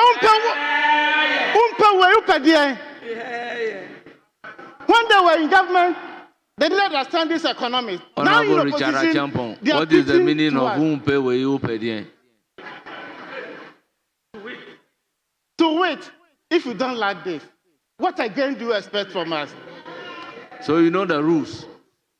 Mr. Speaker, let's all support the call so that the appreciation will reflect on the lives of the ordinary person on the streets. So it's not about NDC, MPP.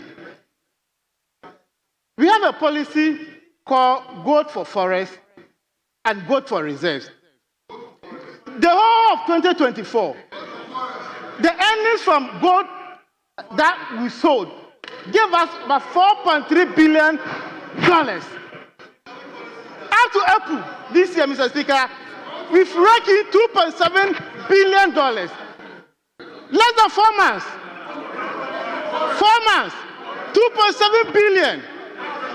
So if you are saying it's about 0.0 tons, it is giving us $2.7 billion.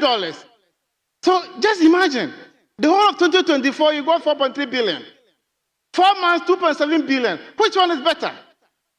Let's support this administration. We took over assets and liabilities. When your challenges with the electricity, you said your mama. When cities appreciating, you said Baumia. You can't choose and pick. We are in charge. We are in charge. The government is disciplined in terms of expenditure. The governance of this nation. Mr. Speaker, the government is cutting back expenditure. We are not wasting too much resources. In the name of cathedral, how can you spend $58 million to dig a hole? Honourable member, take a look at Standing Order 93.5 and read it to the House. Mr. Speaker, I heard my colleagues say that we are not paying Honourable contractors. member, let's look at Standing Order 93.5. I'm telling you, we are paying contractors. Honourable Richard Achampo. We are paying call your contractor friends. Honourable Richard Achampo. We are paying contractors. So we are spending. You are living in the dark. Honourable Richard Achampo, let's look at Order 93.5. Yes, we've started. We are paying. Do you have payment certificate? Yeah. You do a payment certificate. Honourable Richard Achampo, let's look at Order 93.5. Contractors are not only road contractors. We are paying contractors. Yes. I said we are paying contractors.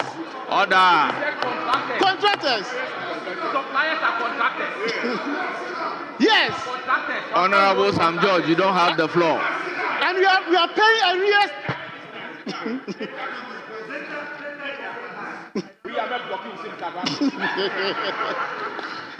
Mr. Speaker, I think I can proceed. No, read it for the House. For the House, for the entire House. Yes. Mr. Speaker, I'm not getting. Read it for the entire House. Why are you in a hurry? Minority leader, you get the space to say whatever you want to say. Yes. So, Mr. Speaker, we are representing the good people of this country. Are you disregarding the statement that I have made to you? Mr. Speaker, I said 93. 5. Mr. Speaker, 93.5. Their contribution has already provoked the debate. I said, read. I'm responding to it. Yes. Because they provoked the debate. The simple language is read.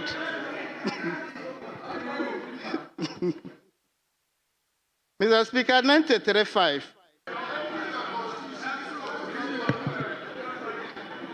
I read. A member may comment on the statement for a period not exceeding 5 minutes, and the comment shall not provoke debate. So I am correcting what they did.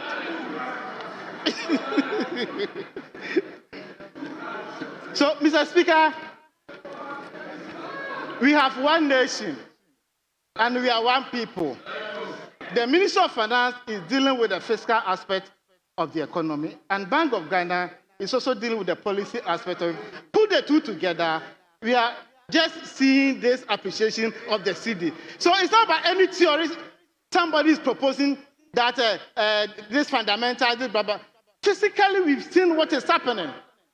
We are living it, and we are enjoying it. So let's thank this administration. Let's thank the good people of this country that they voted for a good administration, a good government. That's why we are benefiting under this administration. The era of MPP is gone. Now NDC is in charge. Just watch us. We are in charge. And we'll make sure we deliver on our mandate. Mr. Speaker, this is a good call. Like my good friend said, there's no way you can force any trader to reduce his or her prices. That one, you can't do that. But let's educate the customers so that they can also choose and pick, so that they can punish those people who are overpricing us. People are saying, oh, they've imported the goods already. They bought it at a higher price. Now the city is appreciating. If they reduce the prices, they can't go to the market and buy new stock. It's very laudable suggestion. But the point is, assuming the city is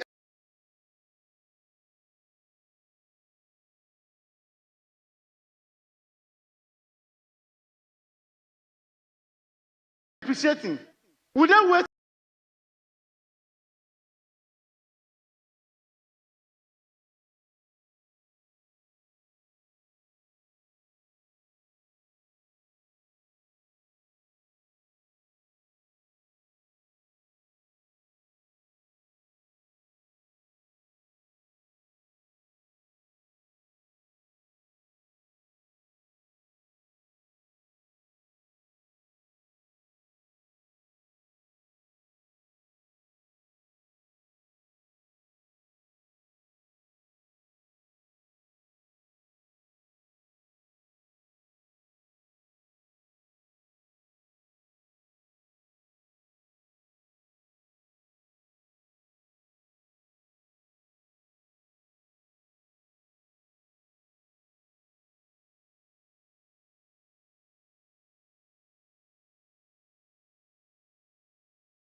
Respectfully, with the arrest of Mr. Ntribu Esiakon, the original chairman of MPP. Mr. Speaker, with respect, Mr. Speaker, Honorable minority leaders, honorable members.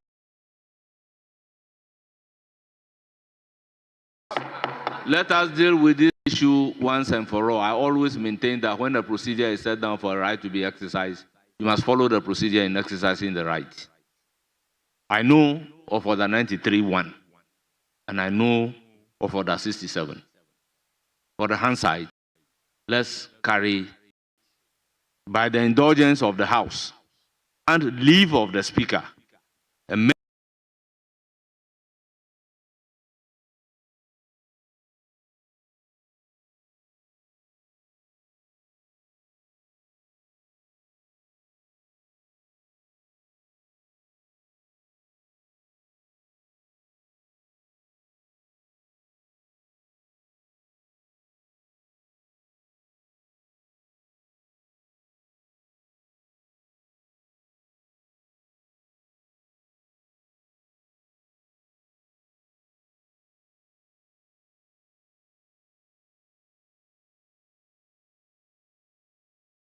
I may explain a matter of settlement on a matter of urgent public importance at the end under Order 67. Now let's go ahead.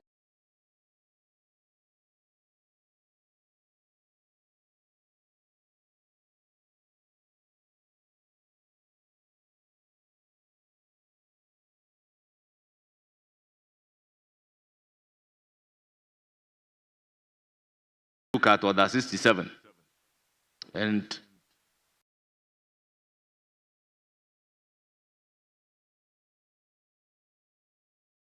I know it's Order 67, particularly 67-2. It says that may by leave of the Speaker be varied at any sitting. So before I could vary the order of business, I think it is stated in this House, in presiding, to decide whether to grant the knowing what you want to say, then you want me to grant leave urgent public importance. I think that is not the right way. Mr. Speaker, with respect, Mr. Speaker, we are Democrats. A state institution, keeping him in custody. Authority, are you speaking? Very well, very well, very well. Mr. Speaker, respect. Mr. Speaker, with respect. The person is on inquiry bill, but he's being asked to procure property worth 50 million before he gains his freedom. Honorable Minority Leader, all due respect, Mr. Speaker, you are out of order. Mr. Speaker,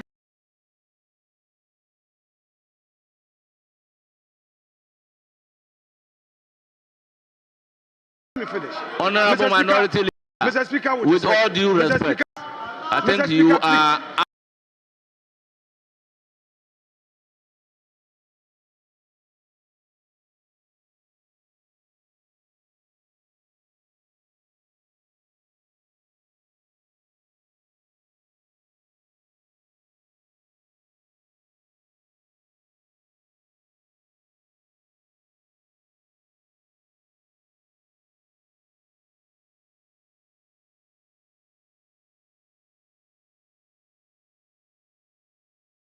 Mr. Speaker, I'm seeking your leave. Please bear with me. Honorable Minority Leader, with all due respect, Mr. Speaker, do what is needed first. Mr. And when you do not want to do what is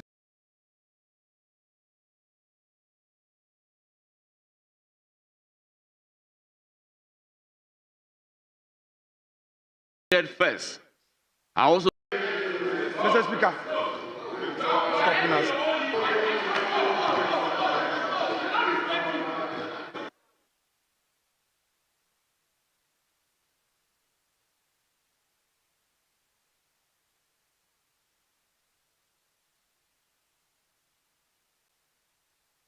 Mr. Speaker, with respect.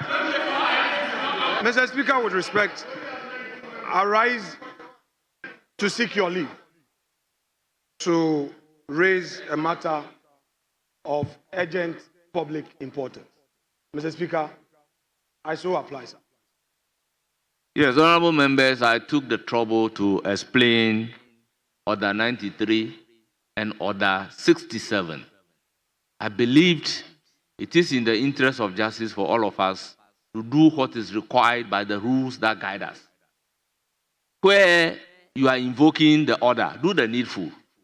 But I have not heard you stating you are even seeking leave. Then you began speaking. And when I rule you out of order, then your back is up singing.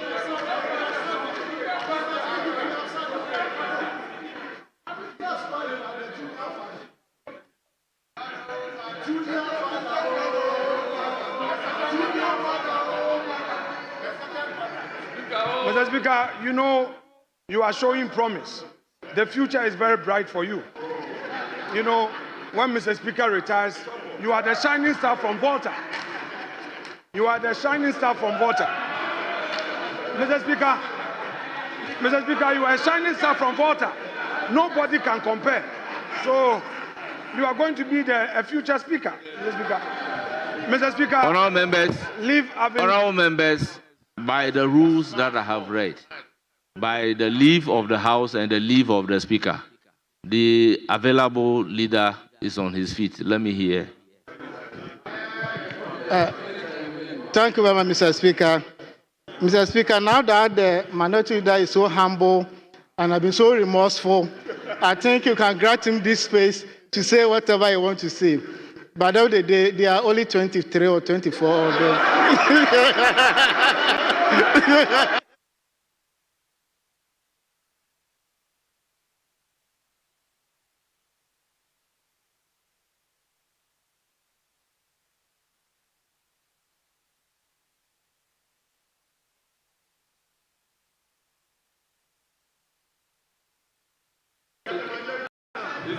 Mr. Speaker, You don't have the floor. thank you for granting this space. Mr. Speaker, as Democrats,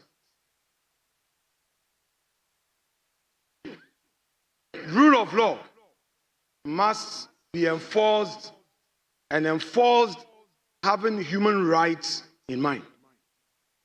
Mr. Speaker, the person involved in this matter, Mr. Ntchibwe Siakon, popularly known as Chairman Wontumi. Mr. Speaker, he's a known political figure in our country. He is the bona fide regional chairman of the MPP in Ashanti region.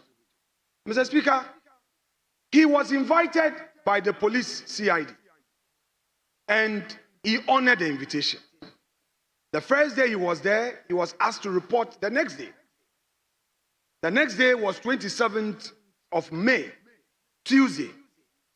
Mr. Speaker, he was there just at the entrance, exiting the police headquarters. 7 pickups accosted him and physically pulled him out of his car and took him to Iyoko. Mr. Speaker, as a party, we maintain our calm. A lawyer was procured by him. He went to Iyoko for the necessary interrogation. Then came the bail.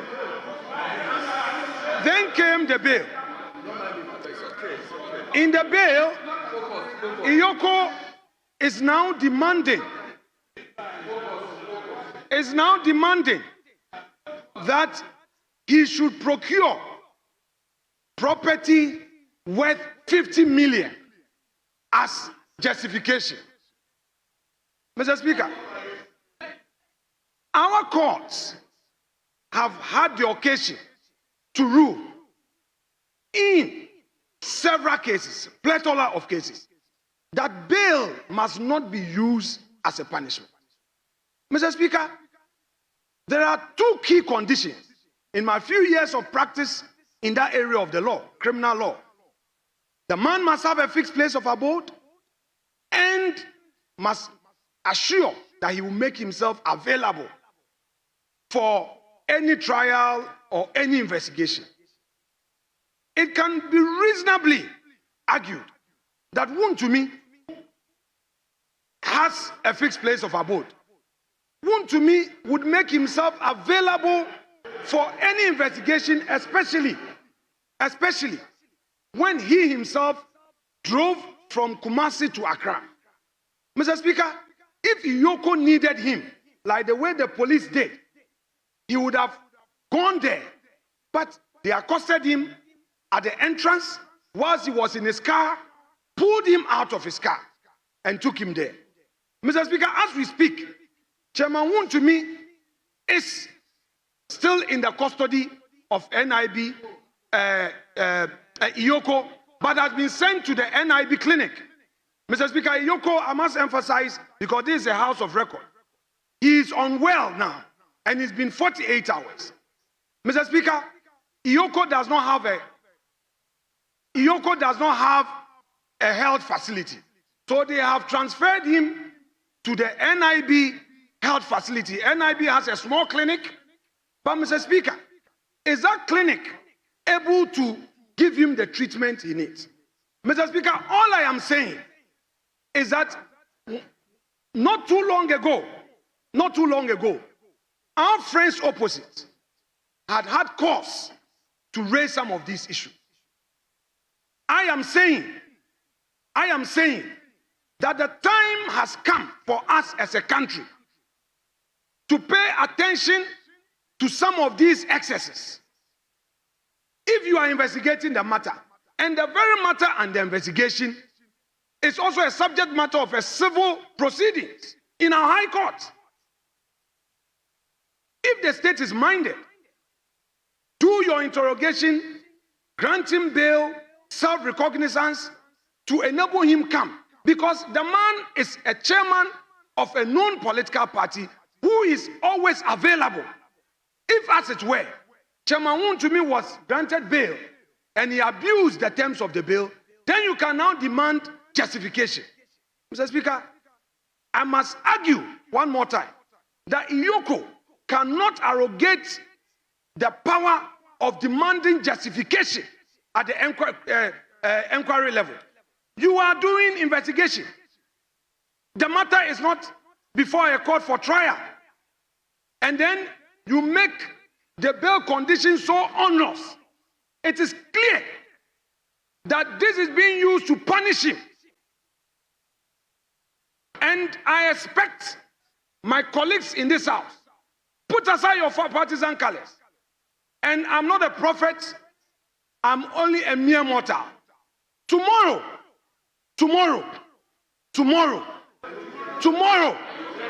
it may be you. Colleagues, don't be happy. Colleagues, today you are in government. 4 years is not far away from today.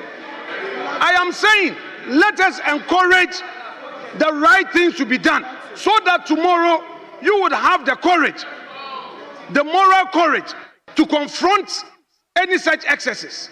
If you are in government today, you look unconcerned. Yes, I have the moral authority to raise it because all of you opposite me know the stance I took on human rights issues. That is why I have the moral authority. You know, colleagues, let's be fair.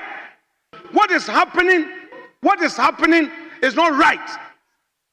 Mr. Speaker, NIB officials, the police are aware that anytime they had invited any member of our party or any former appointee, that member had availed himself or herself. I have been in the center of such cooperation where they reach out and then we engage and make sure that they are available. Mr. Speaker, I am pleading through this house that Iyoko must vary those onerous bail conditions.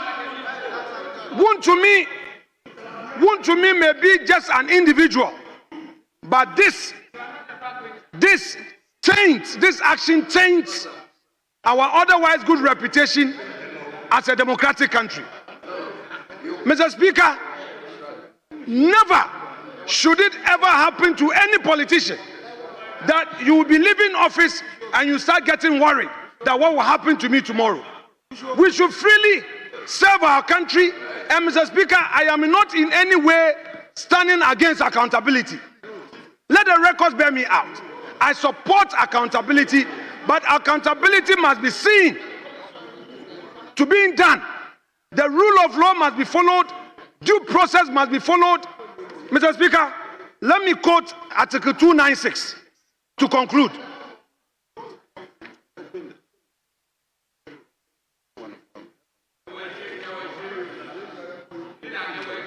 No, 296. Mr. Speaker, 296, with your leave, I read. Where in this Constitution or in any other law, discretionary power is vested in any person or authority, A, that discretionary power shall be deemed to imply a duty to be fair and candid.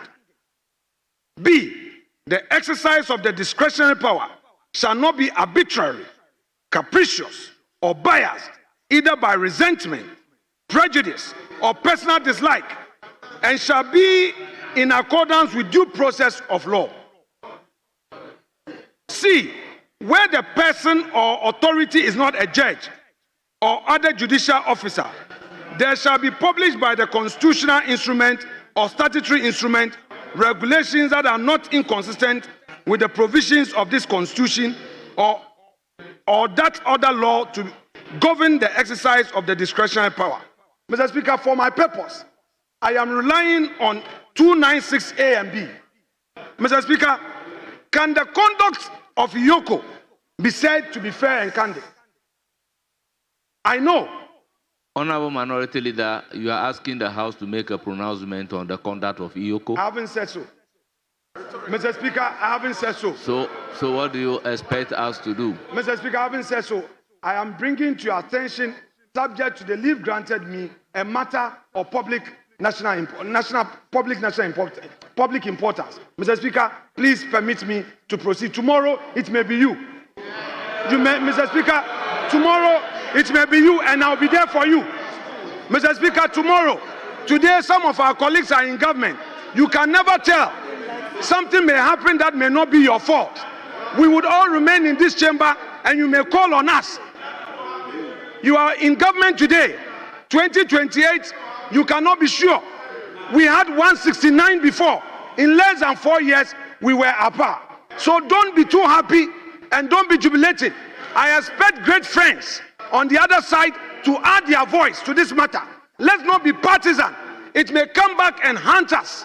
Mr. Speaker, B is talking about the discretionary power. Mr. Speaker, Honorable John Dako, with all due respect, you are not the Speaker.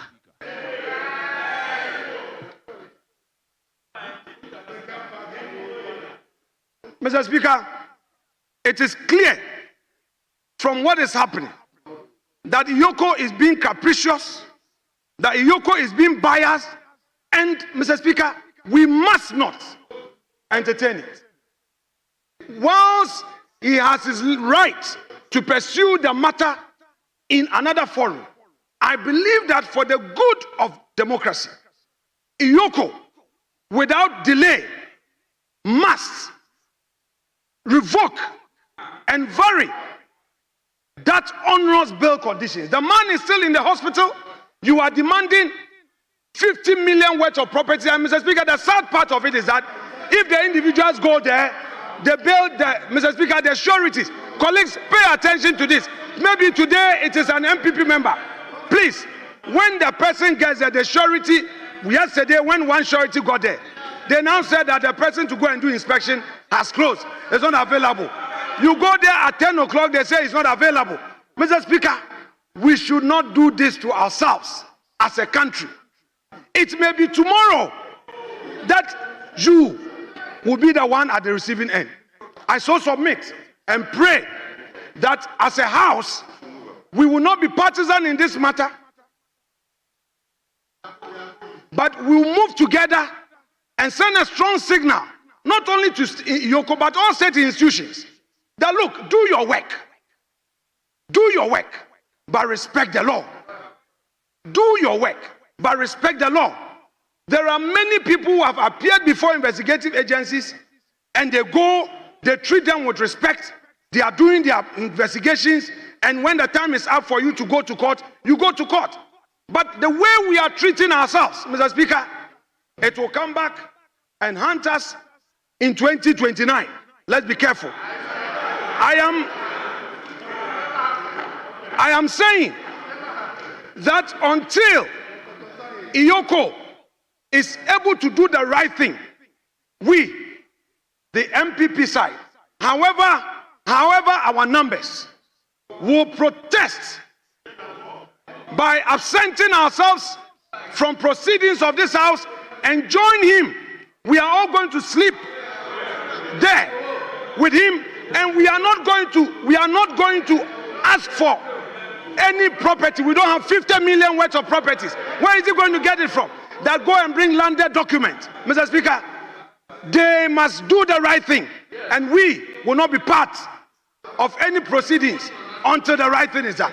Mr. Speaker, I pray that my colleague opposite will support, so that with one voice, Iyoko will know that when it got to this matter, of Chairman Wontumi, Parliament was united with one voice in telling them that they should do the right thing. Thank you so much indeed.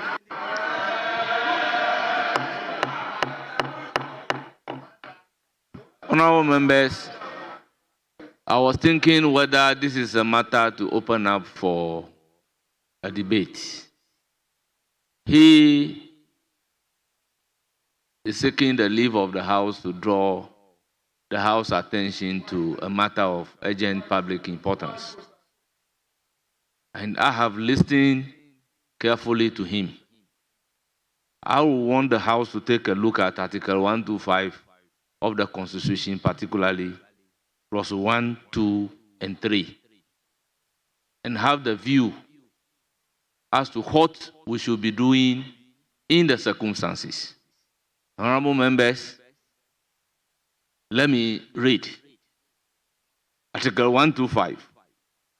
Justice emanates from the people and shall be administered in the name of the Republic by the judiciary, who shall be independent and subject only to this Constitution. 2. Citizens may exercise popular participation in the administration of justice through the institution of public and customary tribunals and the jury and assessor system. 3. The judicial power of Ghana shall be vested in the judiciary. Accordingly, neither the President, nor Parliament, nor any organ or agency of the President or Parliament shall have or be given final judicial power. So he's drawn the attention to a matter of public urgent importance, and having regard to the constitutional principle, the supreme law of the land, above and beyond which no further law exists. What then is expected of Parliament? I believe this is a matter that can adequately be addressed by the judiciary. For me, if a decision of an institution can be challenged at the court, if a security agency poses a bail condition that you feel that the bail condition is harsh, I do not think Parliament will have the authority to call for a review of that particular decision. If a person is detained beyond the stipulated constitutional period, what we should do is very clear. So, in the circumstances, I will want to bring the statement time to an end. So, statement has accordingly ended. Deputy Majority Whip, any indication? Now, what kind of report on my say report in there?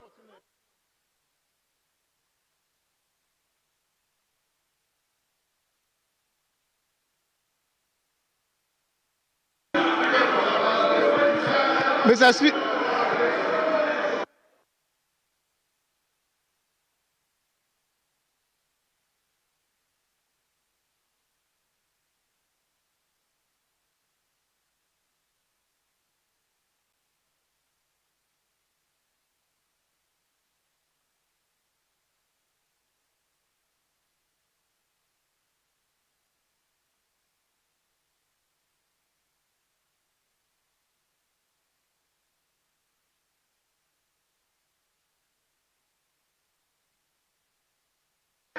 Honourable members, order. Yes, Deputy Majority Whip. Mr. Speaker, the last item before us is supposed to be the health insurance report, but it's not ready. So, Mr. Speaker, we are in your hands.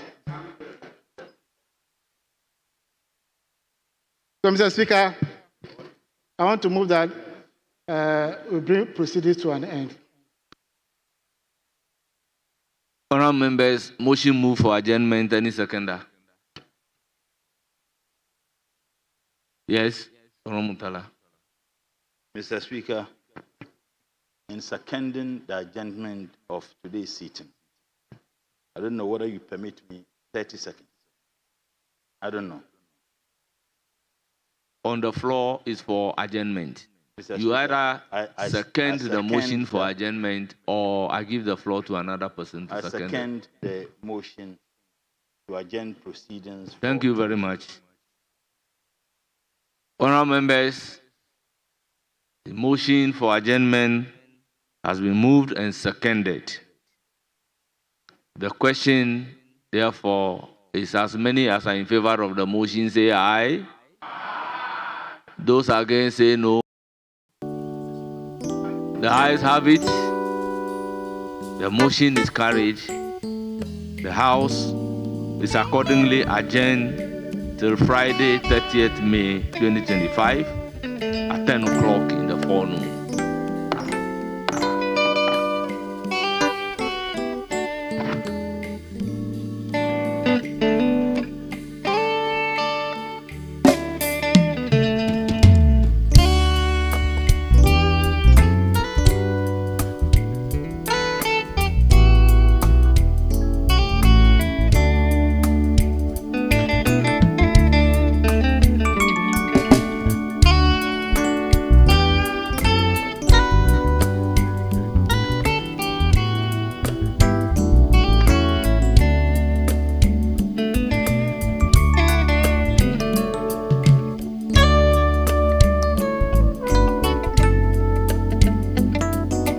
So for me, I feel that this is one